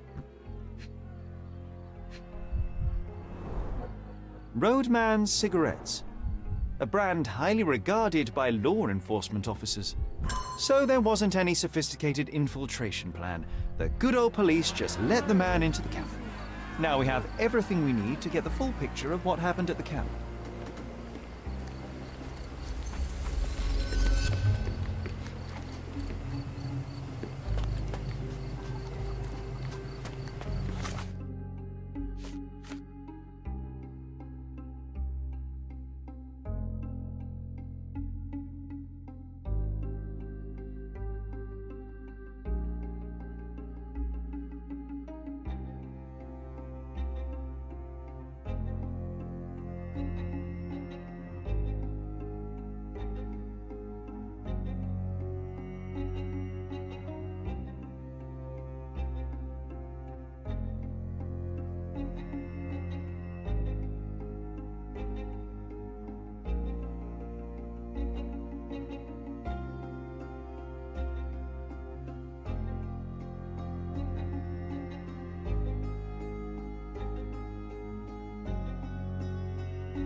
So, we have a thug who came to take a refugee woman with him. She resisted, but he dragged her by force. One of the refugees stood in his way, armed with a stick, yet he could do nothing against a cutthroat with a blade. The man didn't anticipate that the other refugees would intervene and stand against him. In the confusion, the woman managed to break free. The thug took fright and fled. He was stopped by the falling crates. He stumbled and fell, piercing his chest with his own blade. However, the wound didn't cause instant death. He managed to stand, but still bleeding, he lost his balance on the bridge and fell. Before all of this, the man had freely entered the camp through the main entrance. The police admitted him after they had a short smoke together. You live by the sword, you die by the sword. In our man's case, it's the same sword.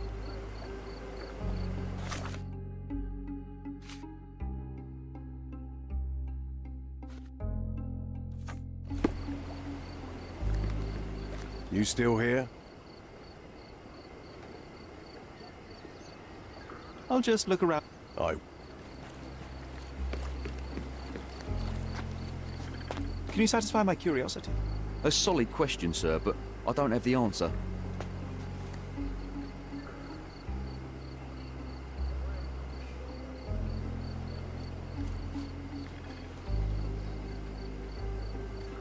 Are you able to help me?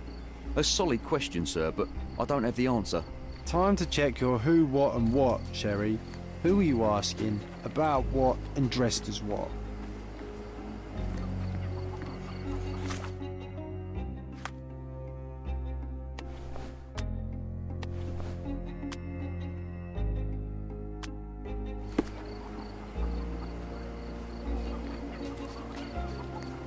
Back off.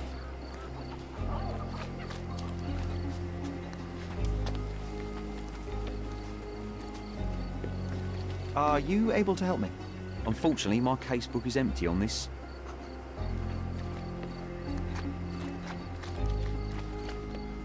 Is this familiar to you? Unfortunately, my casebook is empty on this. Everyone's looking at us, Sherry. May I ask for your assistance? Unfortunately, my casebook is empty on this.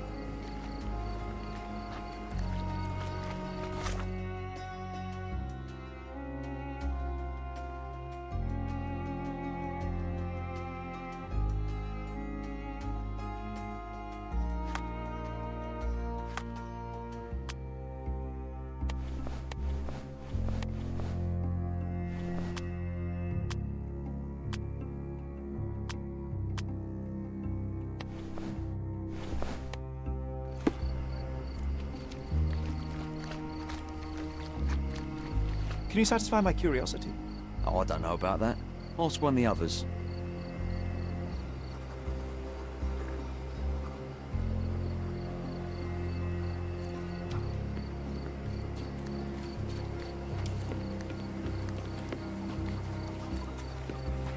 May I ask for your assistance? Unfortunately, my casebook is empty on this. You obviously haven't thought this all through. Or are you just annoying these people on purpose?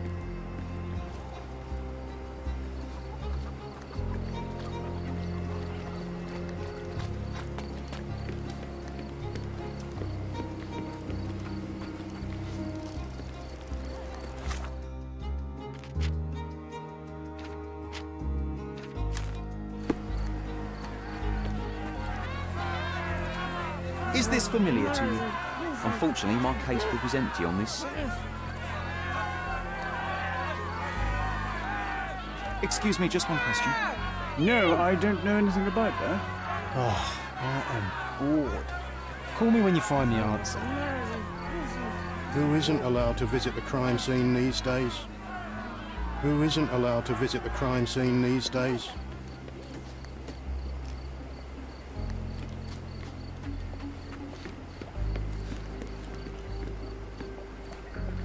Mr. Harlow, your refugees didn't murder anyone. What? Pray tell me what you've learned. All right, listen carefully. Oh, well, that's a great start. The man came to the camp intending to kidnap one of your refugees, a woman. What he didn't expect was that the refugees would stand up to protect the woman. A brawl had broken out. In the chaos of it, the man stumbled over those crates and fell on his own blade. How do you know he fell on his own blade? The wound in his chest was inflicted from an unusual angle. It was not an offensive stab, shall we say. The refugees didn't touch him. And judging by the blood at the scene, the intruder managed to raise himself but was unable to walk very far. He ultimately fell into the canal. But how did he sneak into the camp? Why didn't the police see him? And this is where your new problems emerge, Mr. Harlow. What do you mean? You're not a dull-witted man. You know what I mean. There is no feasible way to get into the camp without the police guards knowing of it. The pile of mess I had to sort out has just become bigger, but somehow that doesn't surprise me. Anyway, I thank you for your help, Mr. Holmes. I'll take it from here. Meanwhile, I'll make sure the police aren't detaining the refugees any longer. You can go back in and look for your witness. You think one small clerk can make any difference in this place?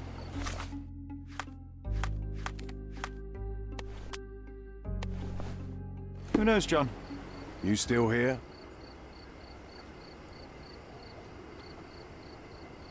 Go and bother someone else with this, son. Go and bother someone else with this, son. I've already told you all I've learned. I've already told you all I've learned. Go and bother someone else with this, son. Guards at the sewers were speaking about taking refugees out of the camp. Do you know anything about this, Inspector? Less than you do, obviously. And this doesn't bother you as an officer of the law?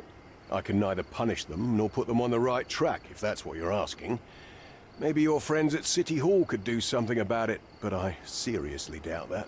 To be honest, I'm sick and tired of being frowned on for my uniform. If those fine gentlemen you've eavesdropped on are in some shady business, that's on their heads.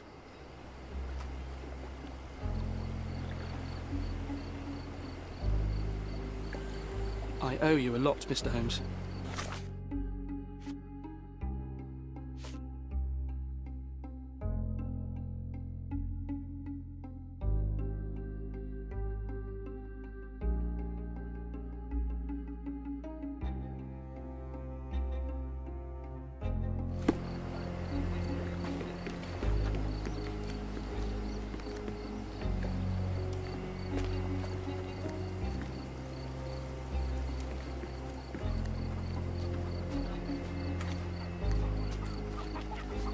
You're the one who tended to our man's wounds.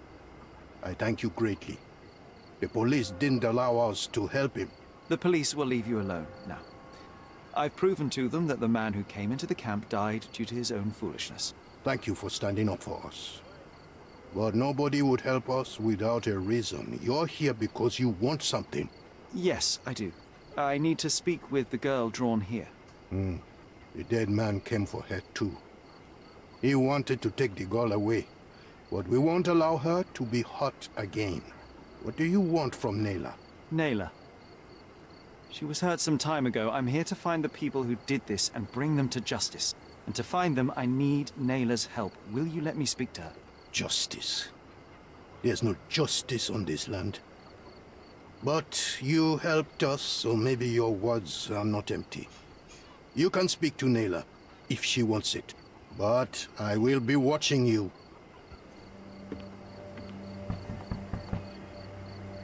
Hello, Nayla?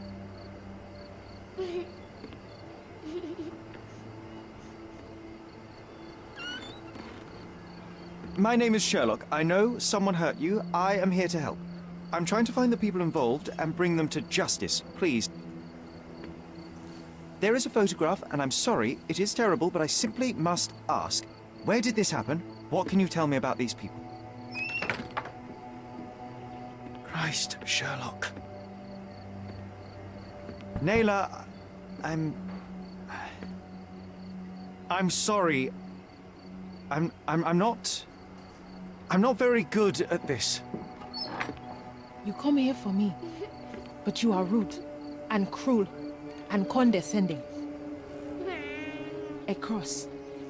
The man had this cross. Now go away. Leave us be. I do not need another white man's help.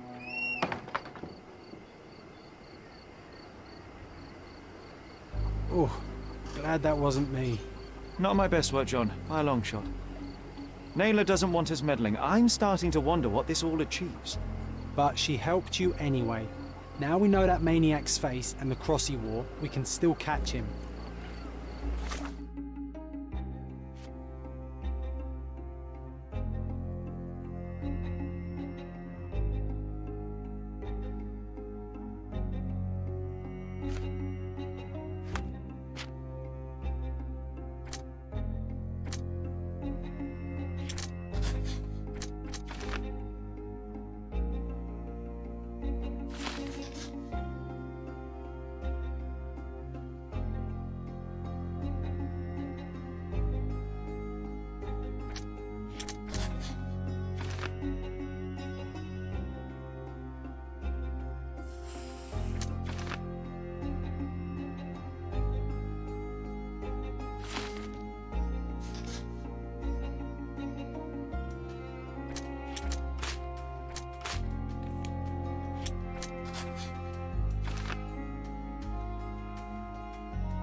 At least some of your kind have a hat.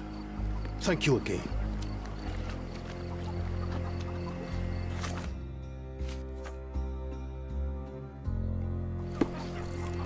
At least some of your kind have a hat. Thank you again. Are you able to help me? They often take us from the camps to work. Most don't mind, though. It's the only way we get a glimpse of freedom.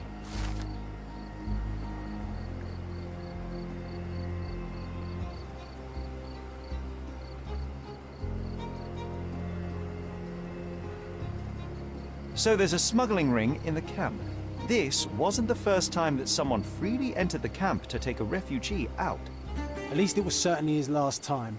My gut tells me that we'll learn more about this ring when we find out where the thug came from.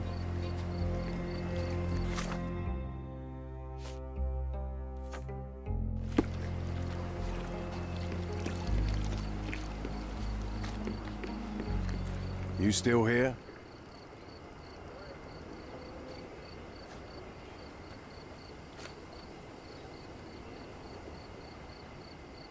Your problem, not mine. Go and bother someone else with this, son. Go and bother someone else with this, son. The intruder has a most peculiar tattoo on his neck, 2 lines and a point. Do you know anything about it? You really want to know, kid? Why? You want to play a policeman or something? I'm sure you have it in your records, so it won't hurt if I have it in mine. In my records, it's just a tattoo, as it should be in yours. Ah, to hell with you.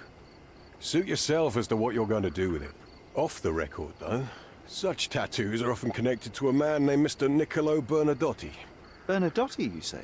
A respectable businessman in Scalario.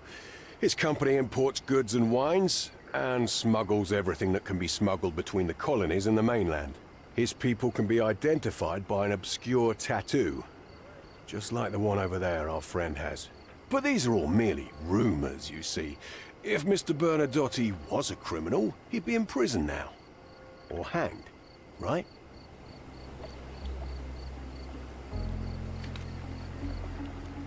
I owe you a lot,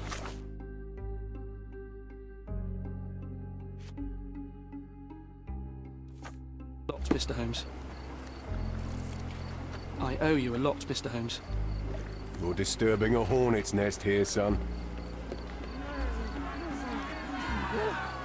Who isn't allowed to visit the crime scene these days?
May I ask for your assistance? Oh, I'm sorry, but that's beyond my knowledge.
A contest for the guests of Cordona. Find hidden treasure.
It seems they're not expecting guests. I won't wait for an invitation, John.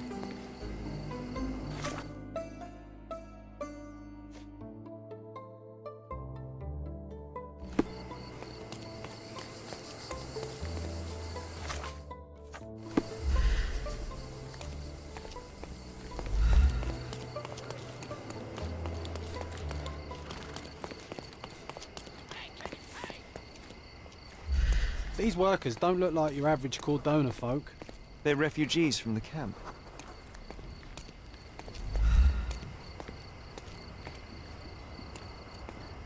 Can I ask you a question? Sorry, we don't see much here.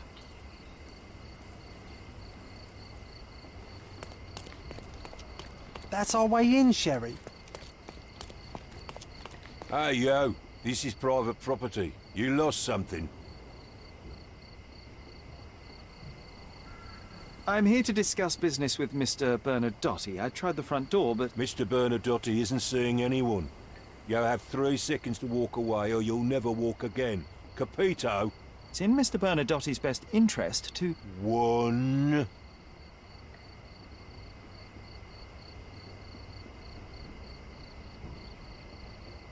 Listen, the man Bernadotte sent to... 2.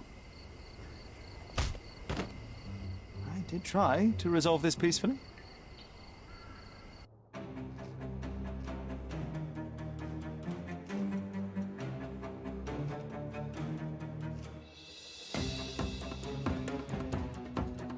I'm coming for you.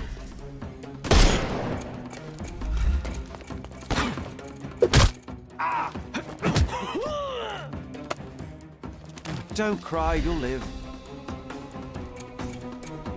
Hey, you could have kept him alive.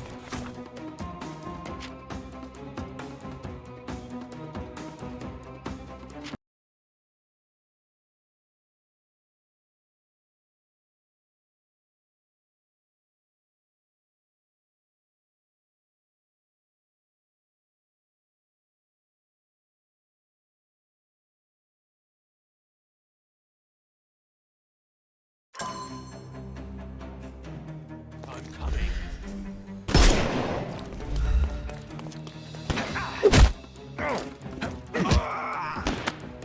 No more crime for you until next month. I couldn't miss the party. Don't cry, you'll live. I'm coming for you. Don't bother, move. The snuff's ready.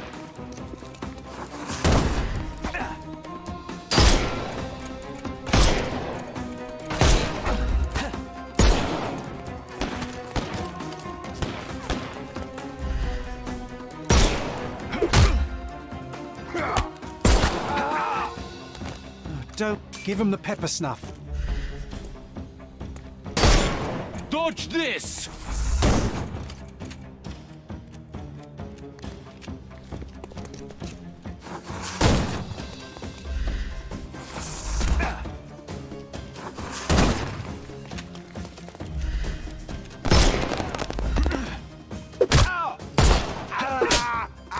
No more crime. The snuff's ready.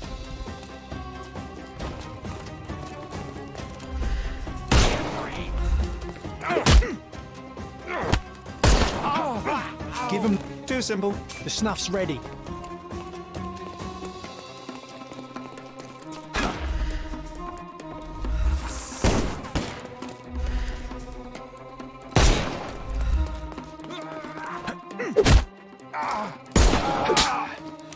No more crime for you. Give him the pepper snuff.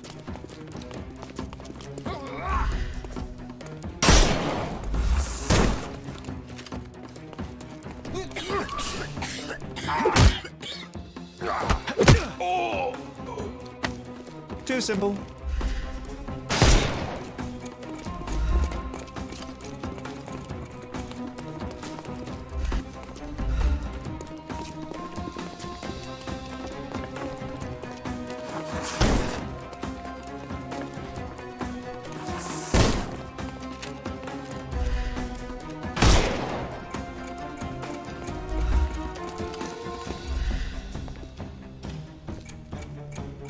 Time to knock.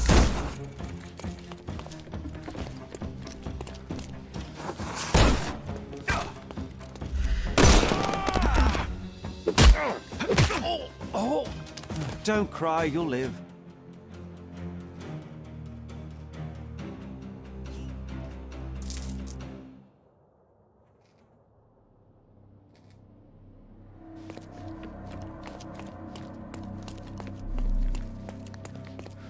You've disappointed me so much, Sherlock.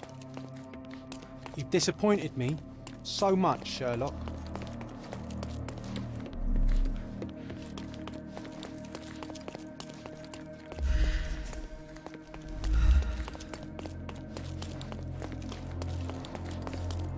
Sherry, look! This seems familiar.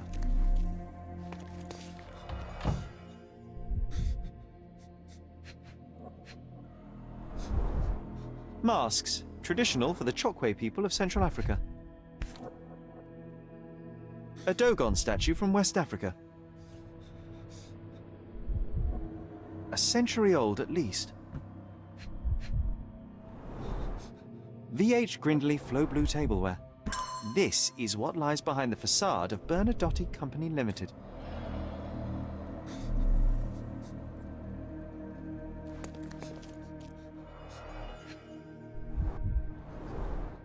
Let's see what's hidden there.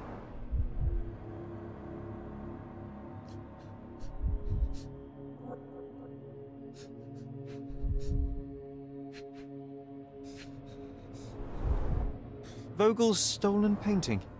Isn't it curious how it developed into a much more interesting case?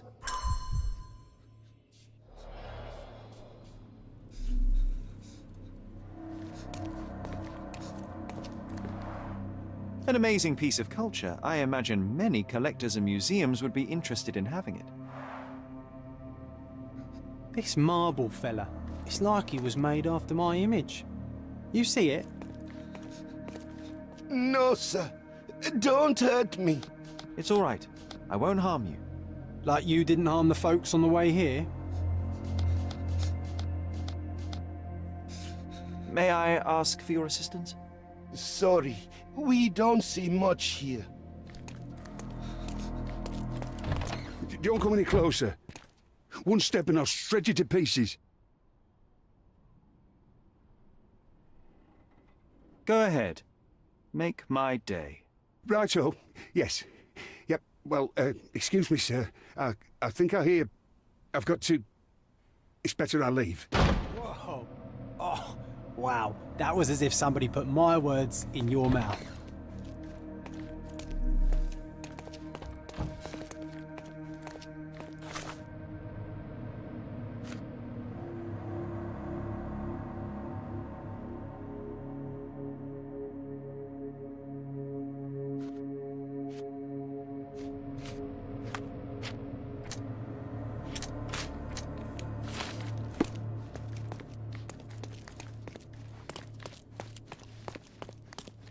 You acted so much like me.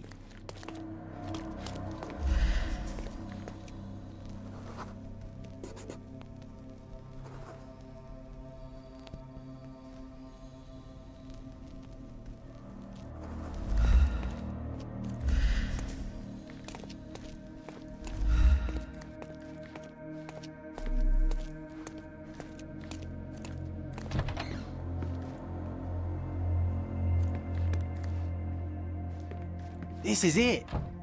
This is where all the magic happens.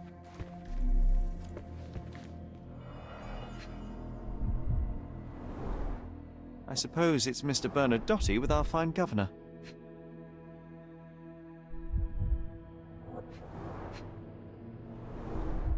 (1875). Was taken a few years back. John, how many people in Cordona have a photograph with the governor, do you think? You definitely don't have one. Please don't shoot me. I have a family. So, you've cut through all the guards just to talk to me. And come here, and we shall talk.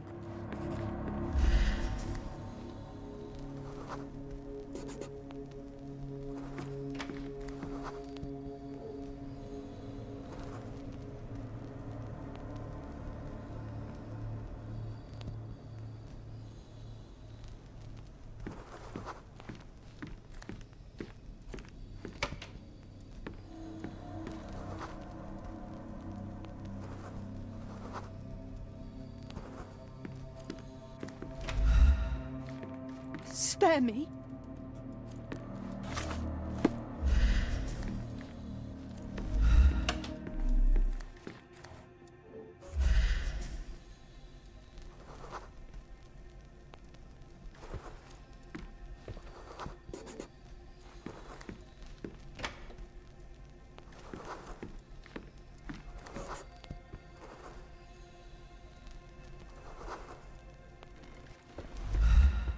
Whenever you're ready.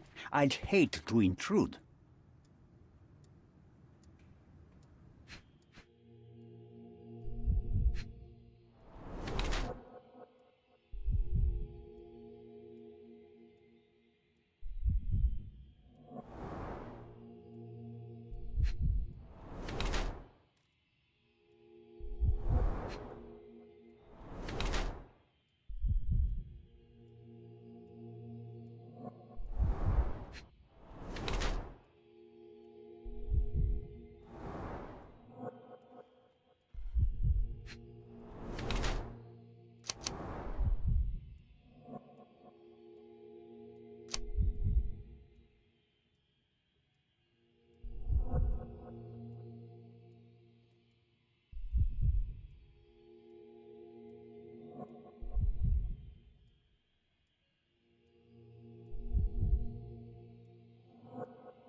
Bad news.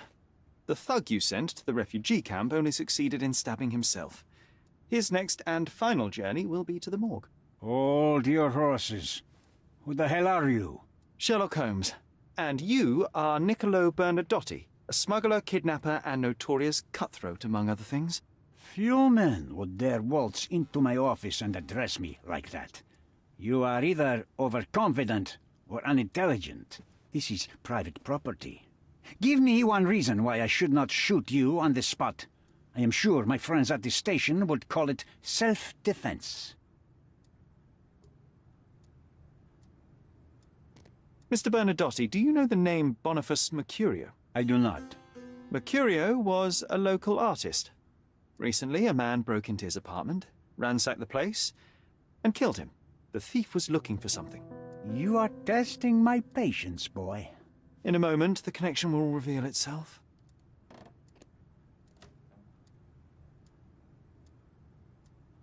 As I said, your man was found dead in the refugee camp. He was there to kidnap a woman, but the other refugees intervened to try and save her. The ensuing scuffle resulted in the man's accidental suicide. He sported the same tattoo as your men in this building. In fact, it also bears a resemblance to the one on your neck. Care to explain what business your man had with this woman? You have no idea what you are talking about. I can assure you this was no kidnapping. The refugees in the camp are on edge. What happened there is a tragic accident, one I am not responsible for. For what reason was your man there if not to abduct her? Why would I answer? You are yet to justify your presence in the slightest. I was hired, privately, to investigate the recent theft of a painting from an art gallery. My investigation led me to a man from your organization, and thus, to you, Mr. Bernadotti. That is quite a stretch. Why would I need to steal a painting when I could buy anyone I wanted? Interestingly enough, I spotted the stolen painting in your storeroom. I buy and sell a lot of things, Mr. Holmes. Unfortunately, if this is true, it is not the first time I have been sold stolen merchandise. I presume you were hired by the owner of the gallery. Tell them to contact me, and we'll sort out the situation. So, this painting is why you broke into my office. So many words, so little action. When you barged into my office, Mr. Holmes, I got the impression you wanted to talk business. Now I see you had come just to talk. Tell me exactly what you want, or get out. It was necessary groundwork for what comes next. I have enough evidence to conclude that the gallery thief, the artist's killer, and the dead man in the camp are all the same person. Your time is almost up, Mr. Holmes. Before you draw your gun, there is one final detail I am yet to mention. The young woman your man was tasked to collect from the refugee camp had been defiled at a perverse masquerade party. That violation was captured in a photograph by Boniface Mercurio and used as a reference for his painting. The photo shows the attacker's face. Finally. That's why you're here, Mr. Holmes. You have the photograph. It is what your man was after when he broke into Mercurio's apartment, and it is what you're after too, isn't it, Mr. Bernadotte? You have the photograph with you? How much do you want for it? I am not naive enough to carry it with me, and I am compelled to ask why you want it. Who is the man visible in the photograph? An associate? Not yet, Mr. Holmes. Though with this picture, that may change. The man in the photo is a British envoy on Cordona. What exactly do you want from him? My business dealings are often arduous in their bureaucracy. A man in his position, willing to look the other way, could ease my work significantly. In return, I will make sure no one looks his way either. A favor for a favor. Also known as blackmail, the modus operandi of any true professional. It was not originally my idea. Mercurio set things in motion, extorting the envoy for the most trivial of ends. Money. In response, the envoy hired my man to retrieve the painting and the photograph, eliminating Mercurio's leverage. I only learned the whole story after the artist was killed in his home. And rather than extricate yourself, instead you took over Mercurio's venture. It fell into my lap. As a businessman, I simply seized the opportunity. Now, how much do you want for the image?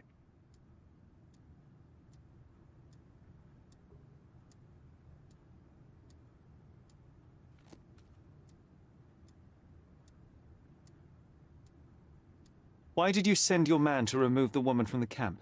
Without a photograph, her testimony was the next best thing. Securing her was in everyone's interest. Victims and witnesses, all too often, disappear. I thought the girl was safer with us. I did not anticipate what would happen at the camp. I could not help but appreciate the collection of smuggled artifacts in your storeroom. You have rather diversified your business. Oh, high and mighty of you, Mr. Holmes. Not all smuggling is immoral. I pay generous rates to developing cultures and spread their culture to eager buyers. And furthermore, I supply many immigrants with a taste of home. A very convenient way of thinking. I have traveled wildly, Mr. Holmes. I've seen people in far-flung lands for whom my services are a lifeline. Without them, they would starve. The tax on cargo is often so absurd that it would be more profitable to simply sink your ship than dock it in the harbor. And trust me, I am speaking from experience. I saw refugees from the camp at your warehouse. They work for you. I have made certain arrangements with City Hall and the police. Thanks to me, refugees can work and be paid. It's a pathway to freedom. And how much do you save by capitalizing on their cheap labor? I have heard no complaints. They seem happy just to get out of that slum. Why should I give you the photograph? Just name your price. What if my price were not money? You claim to have connections, Mr. Bernadotte. Perhaps you could improve conditions for the refugees. Give them a chance for a better life. Ha! I do have connections, Mr. Holmes, but help the whole camp? You are asking too much. I could, however, make arrangements for one person. The woman who was violated will have her own home, outside the camp, solely for her and her child. She will no longer be a refugee, but a princess. That I can guarantee. Is that really possible? It will be neither fast nor easy, but I can do it. She deserves it, don't you agree? And as for her abuser, he will serve me, as much as he deserves. So, in your plan, everybody will be given their due. Especially you, Mr. Bernadotte. Seems like a fair deal, no? I doubt anyone could offer you better. Simply give me the photograph, and the world becomes a better place. I give you my word. What makes you think you can decide what's best for these people? Such is the arrogance of British imperialism. I take your point.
The front door's now open, sir. You can leave through it. If you want, of course.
Every refugee.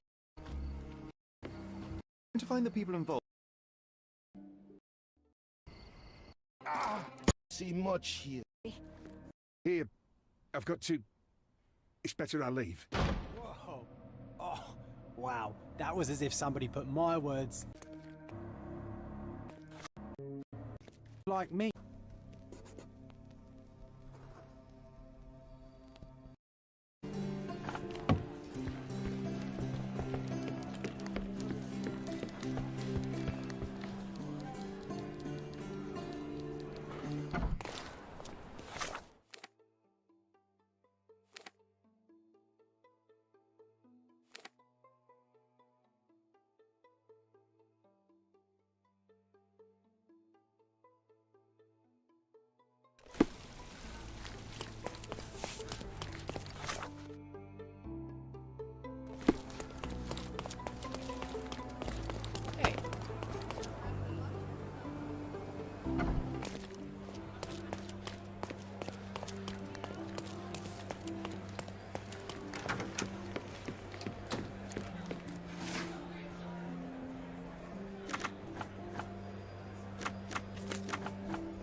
Have you found anything helpful?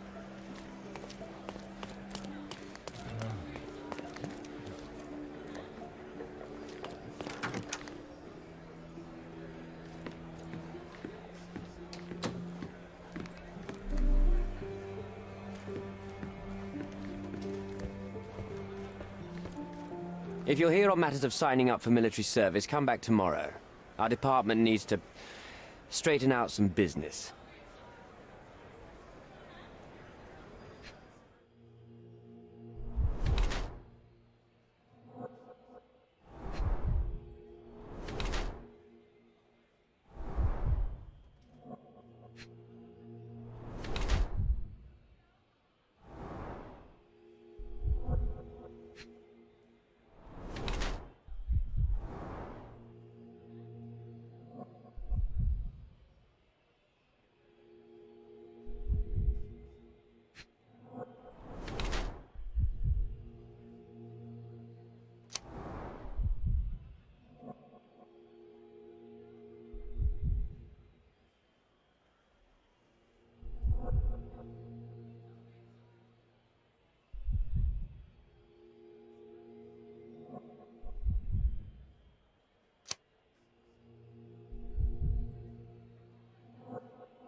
Why are you staring at me like I'm a Madame Tussauds figure? Didn't you hear what I just said? You blame yourself for what you did. Won't be any good unless you confess to me, so I'll try to be polite. What sort of did are we talking about? Are you from the press? I'm here because of Naylor. Who? You don't remember her name. Lad, if you won't tell me why you came, I'll call for someone here to sort you out, if you get my meaning. Do you recognize this man? We definitely look alike. But you have the wrong person. Really? Then you won't mind if I pass this along to the newspaper? All right. All right. Is this about money, as you said in the letter? What kind of sum are we talking about? I've never written a single word to you. Bribery, not my style.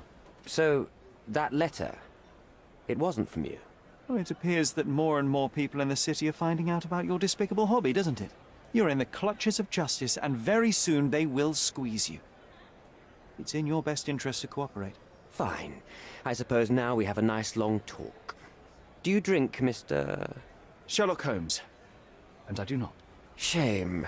All the best discussions are accompanied by a glass of whiskey. But out of respect for you, I won't drink either. Respect? That's an unusual word in your mouth, Mr. Where are my manners? My name is Thomas Norton, a British envoy in Cordona on a military mission. So, where do we start? You mentioned blackmail. Tell me about it. All right. A couple of days ago, I received an anonymous letter. It said that in the art gallery at Caravansary there exists a painting that incriminates me. The blackmailer made it clear that if there is a painting, then a photograph exists too. And I should be wary of what it might do to my reputation. What does the blackmailer want from you? Money, of course. What else do such people want? Needless to say, I don't remember anyone taking photographs at the party. Up until the last moment, I hoped he was bluffing. But he wasn't, as you've just proven to me. Show me the letter. I burnt it as soon as I read it. I've left enough evidence. There's no need for any more. So, let's return to the beginning. What happened at the party? I vaguely remember that night. As usual at such parties, you meet people, you talk with them, they invite you to spend some time alone with them. What can I say? I got myself mixed up with the wrong company, and somebody must have mixed some psychoactive substance in my drink. After that, it's all blurry. I completely lost my sanity. I made a terrible mistake which I regret deeply. You don't say. Do refugee girls often appear on the menu at those types of parties? It's rather rare. So you didn't attend the party to engage in an exotic experience involving a vulnerable woman unable to accuse you of assault? I would never have planned such a terrible thing. What happened was just bad circumstance. The painting that depicted you in the image of the devil was stolen by a mercenary. Did you have anything to do with it? I might be a rotten person, sir, but hiring criminals for illicit purposes is not in my daily schedule. And buying the painting in an attempt to hide the crime, is that on your daily schedule? What would you do in my situation? I would never put myself in such a situation. You're young. I could never have imagined myself in my current position, yet here I am in front of you. We all make mistakes, Mr. Holmes, and I'm no exception. Boniface Mercurio, does the name mean anything to you? He's an artist, right? The one responsible for the painting that compromises you. I found him dead in his room. Oh, that is bad. Wait, you don't think that I have anything to do with this? You had motive to kill him. Maybe I did, but listen. I know how this looks, but murder? That's on another level. I had thoughts that this Mercutio... Mercurio? Well, him, yes. I thought he could have been the blackmailer. But I was too afraid to make any hasty decisions. There were plenty of ways to fail by making a move, so I chose to wait. To see what he would do next. You have to believe me. I don't believe people, I believe evidence. Then look at the evidence. Mr. Holmes, I've built my entire career on hard work and uncompromising dedication to the Crown. I made a mistake, but I'm not a villain from some cheap adventure fiction. By putting me behind bars, you will benefit precisely no one. Rotting in prison is the least you deserve, but I have a better idea. You will make amends and help the ones you hurt.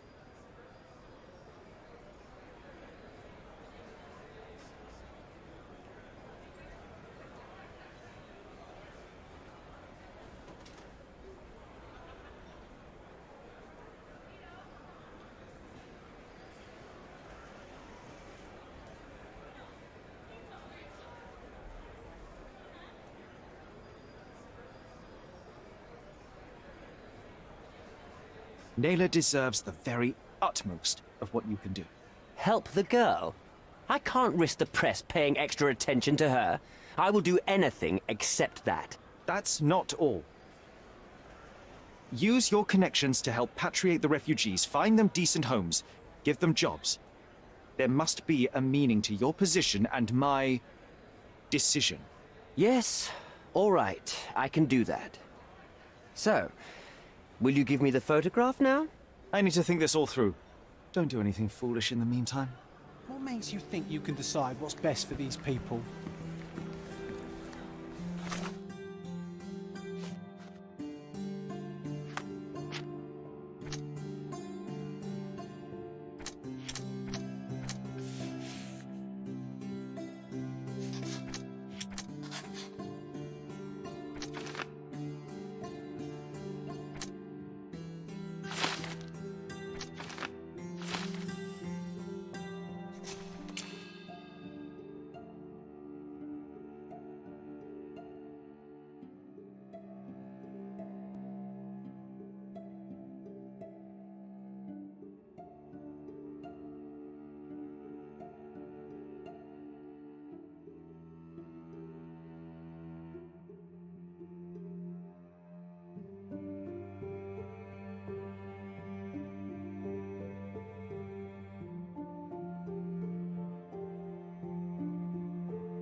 haber?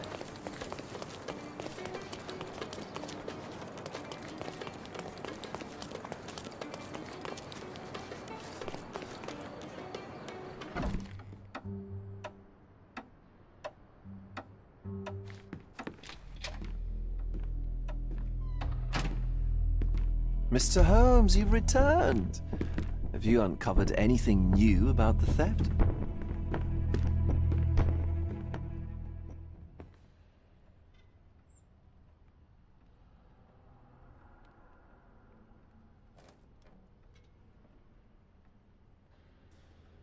I've brought news, but not all of it will please you.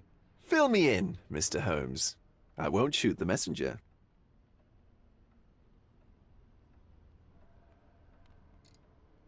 I tracked down Boniface Mercurio. I presume he wasn't delighted about the situation. He was not having a good day on account of his murder. Killed in his own flat by the same person that stole his painting. Oh, sweet Mercurio, perishing in the pursuit of his art. How apt. I will miss his exceptional sense of humor. I located the thief, but found him rather cold. He was tight-lipped about the painting, too. Huh, he's dead. How very droll, Mr. Holmes. Warren presumes you were not responsible. It was an accident at the refugee camp.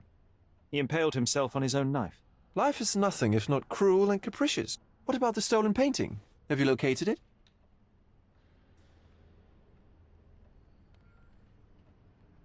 I found the source of Mercurio's artistic inspiration. A photograph. What troubled me was that the sexual act captured was non-consensual. She was violated? Dear God, how despicable. Her abuser was in fact the British envoy. Mercurio took a picture of him committing the atrocity and then used it as artistic inspiration.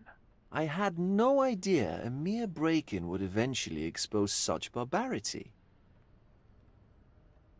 I found the painting, but I could not retrieve it. Well then, where is it? In Bernadotti's office. Bernadotti? That shady businessman? Why would he steal it from me? I'm afraid you'll have to ask him yourself.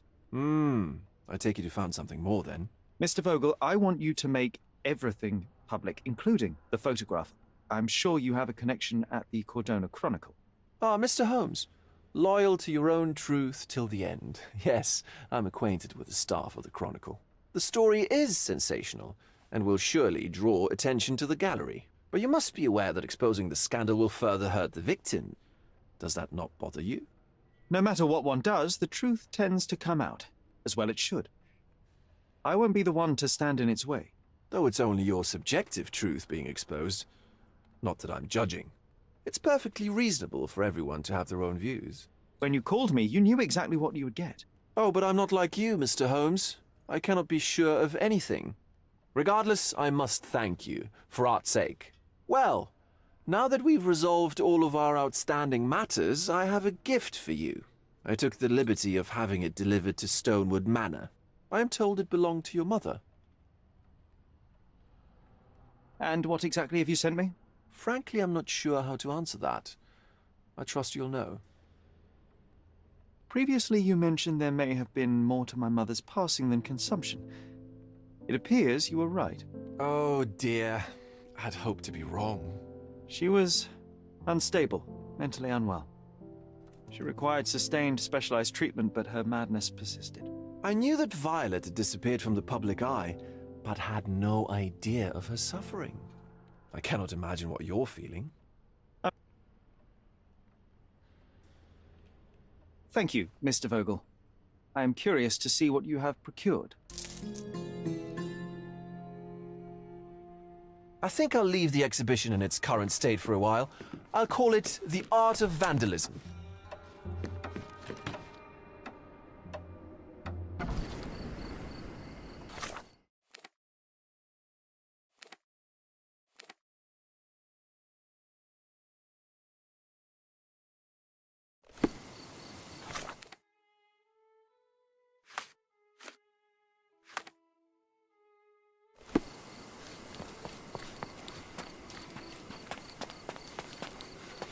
Do exercise some restraint, Mr. Holmes.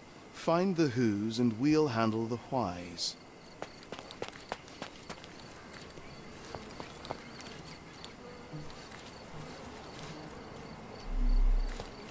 I should write a book about the behavior of bees someday.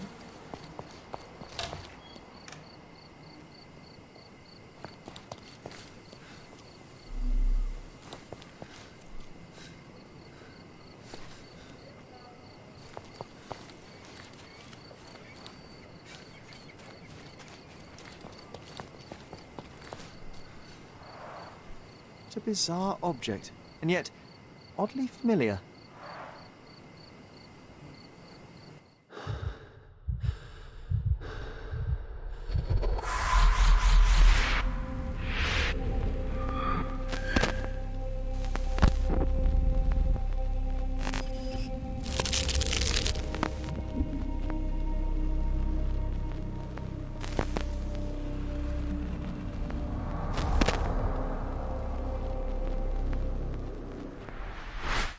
Did you just remember something? Yes. A room full of curiosities and artifacts. I think I can find it in the manor. Sherlock. So, you continue to pursue the imaginary. I had hoped you might have got all this out of your system by now. Mycroft, what are you doing here? Get out of my house! It's my house, actually. I've come to bring you back. I have no interest in returning, let alone with you. I know you lied about Mother all these years, claiming she was merely ill, but she was unstable. She never had tuberculosis. She was not recuperating, but mentally deteriorating, and you never once thought to tell me. How dare you? I shall not indulge this petulant tantrum. You can just tire yourself out and then slink back to London with your tail between your legs. Just tell me everything! I'm an adult now. Show me the basic courtesy of an explanation. You know I will find out eventually. The goal was stability, and that's what you got. The right thing for everyone was to try and move on from her passing. The consequences of one's actions determines what is right or wrong. Yes, exactly. The ends justify the means. After leaving Cordona, Sherlock, you had a normal childhood. In London, I was able to support you, guide you, shape you into a fine and productive young man. You have so much potential, so much to offer society. But that's not the end. Now I found the truth, and it has shattered everything I knew about her, about you, and about myself. I feel unstable because of you. Your actions were not justified. Lying never is. Oh, grow up, Sherlock. It was a white lie which has as much use in the realm of the interpersonal as the international. It is time you come to accept that some things are bigger than yourself. Oh, you are full of it. You like to pretend you care about the big picture, but it's just an ego trip. You like knowing more than others. You like greasing palms and rubbing shoulders with the rich and powerful. You like having eyes and ears everywhere. The fact it helps the nation is incidental, because all you care about is yourself. It's true. I have agents everywhere, including Cordona.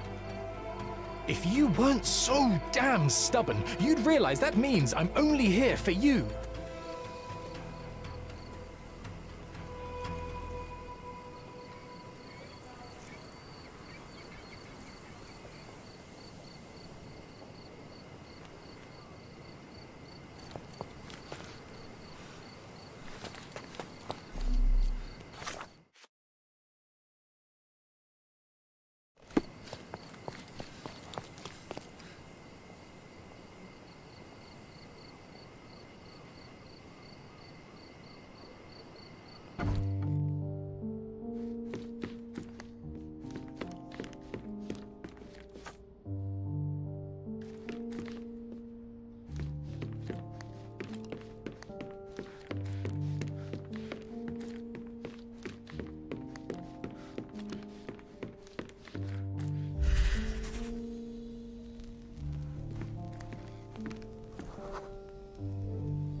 I remember returning home with a pair of perfect sticks. We wanted to turn them into training swords. Oh, that's right. We stood there, frozen, staring at something huge in the main hall.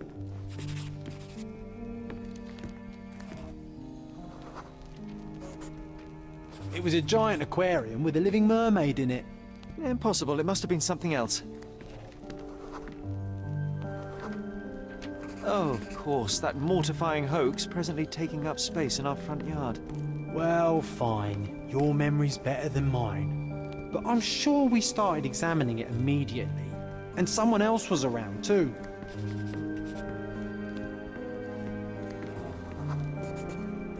It was my mother. She asked what I thought of the artifact. You were really concentrating and holding something in your hand. I inspected it with a magnifying glass and was able to confirm it was made of two different skeletons. The mermaid was a fake. And so it was time to smash the thing. Your mother took a hammer and... Slow down, John. That's not how it happened. I remember other people joined us.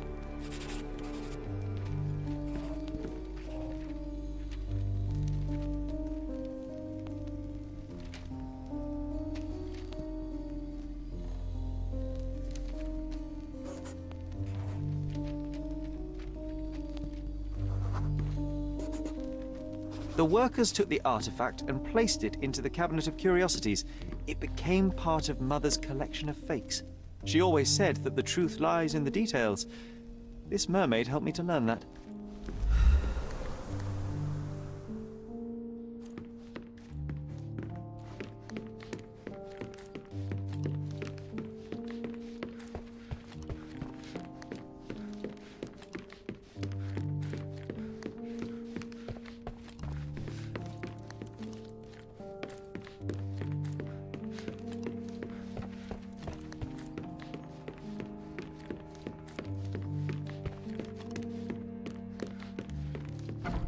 Ah yes, my mother's studio.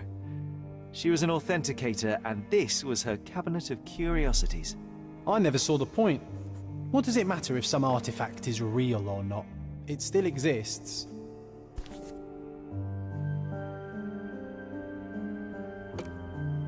Another fake Holy Grail. Its owner claimed to be the heir of King Arthur. Scarcely believable. He also insisted a deadly rabbit was hunting him.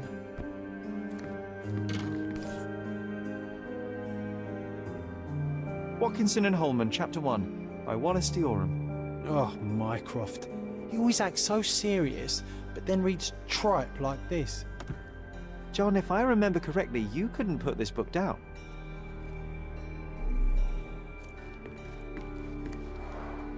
One of the most ridiculous fakes I ever saw. Its owner insisted it was a polar bear. He thought the white paint on the brown fur wasn't noticeable. Mother said this was among the hunting trophies of a Scottish Viscount. So he tried to persuade everyone that his forest was inhabited by these beasts. It would have been thrilling if it were actually true.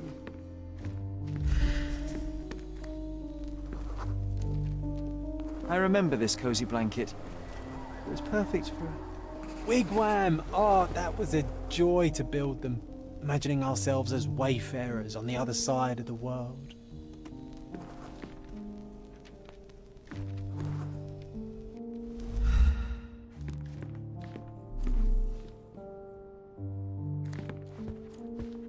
Oh, I remember these. We used them to spar together until Mycroft found out and forbade us from using real weapons.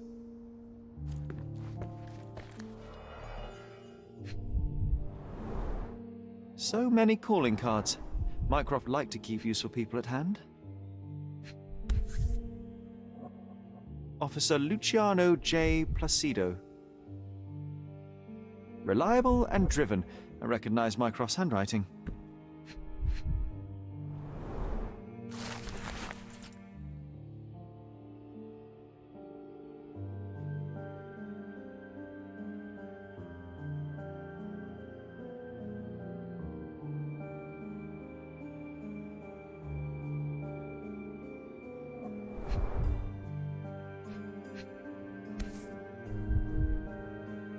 Dated 24th of April, 1869.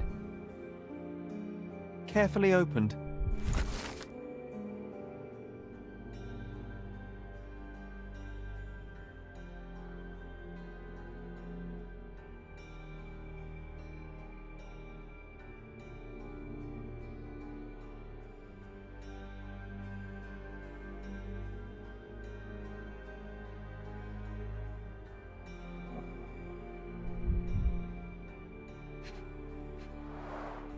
This drawer was always closed. Only Mycroft knew how to open it. I remember we tried to break it open and spy on him, but alas, had no success. Maybe today's the day. Oh, Sherry.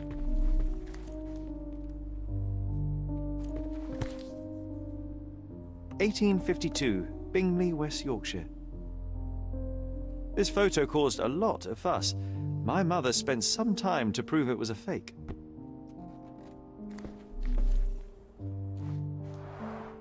Look, it's Roger. This jolly old man's well preserved. Even looks refreshed. I doubt he drew much interest at the auction. That's for the best. I'd be upset if he fell into the wrong hands.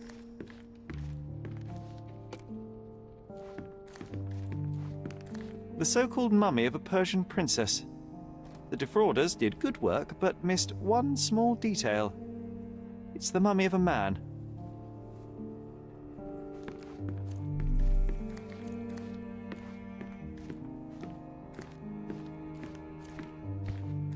And this one was brought from a German museum. They claimed it belonged to Vikings. Nonsense, of course. Vikings never had horns on their helmets.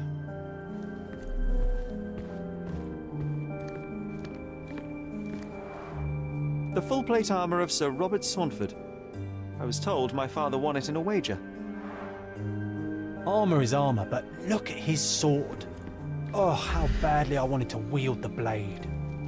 Maybe you take it instead of your pistol. The full-plate armour of Sir Robert Saunford. I was told my father won it in a wager.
Clearly, it was deliberately torn.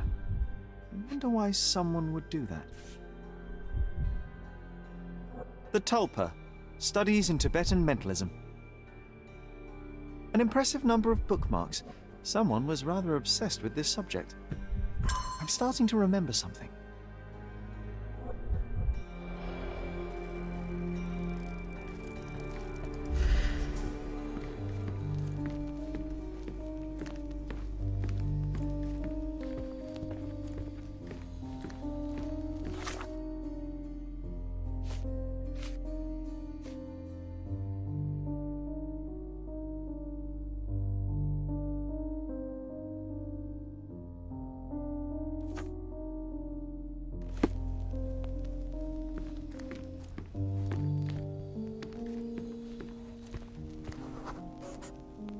Ah, the memory comes back.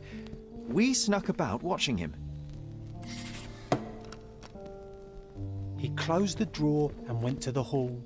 We were like two shadows crawling behind him.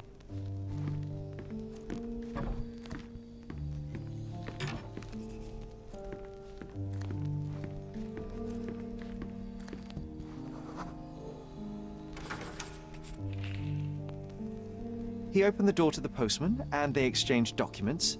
If it was a real postman, of course.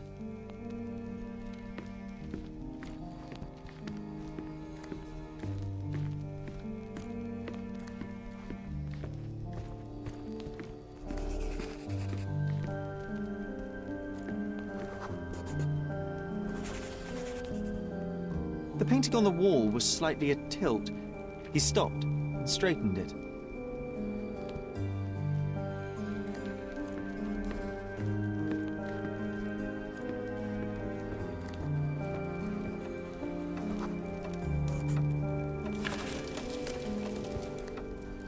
Then he threw some logs into the fire and sat in his armchair to read.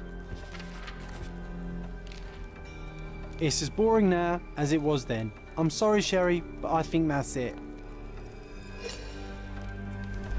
Wait, John, we never use the fireplace in the mornings. What if...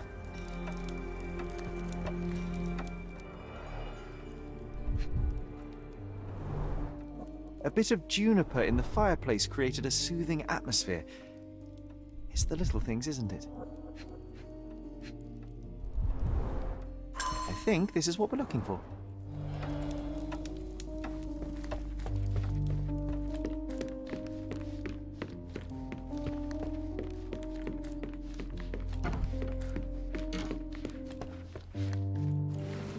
We made it.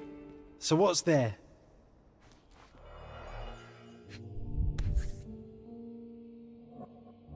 Single malt whiskey, Mycroft's favourite. Single malt whiskey, Mycroft's favourite. Gifted by Queen Victoria herself.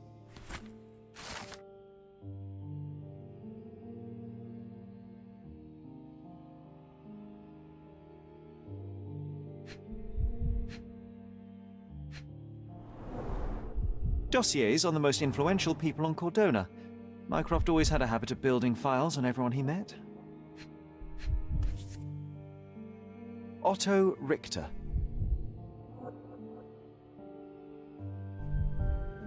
This one is rather thick. Mycroft can be truly dogged in his research.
I used this ladder to look at the top shelf, right?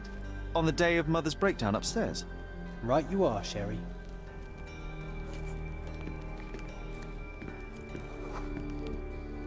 We heard a noise. I can't recall of exactly what, and we didn't have a great view from behind the statue. The books and papers from the table somehow ended up on the floor. Now it's coming to the surface. I feel it.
You're not even trying, Sherry.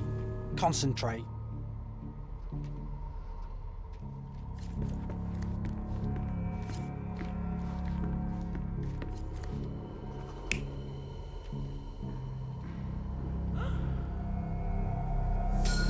Come on, Sherry. Let's go outside.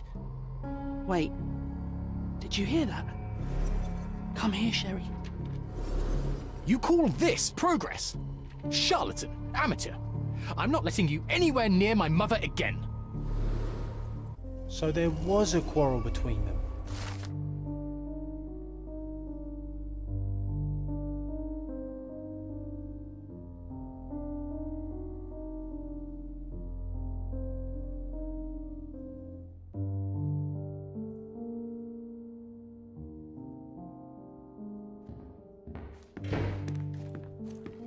I heard a noise in the hall. Let's check it out.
Sherry, look! We've got a parcel here. Hurry up and let's see what's inside.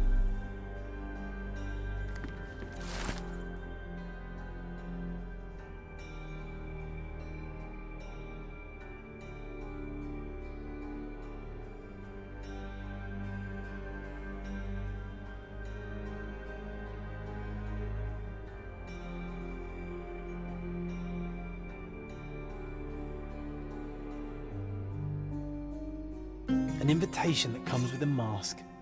We can't miss this, Sherry.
Nice affordable Oriental clothes. rugs at a... Step right up. Merhaba. It's a good day for a purchase.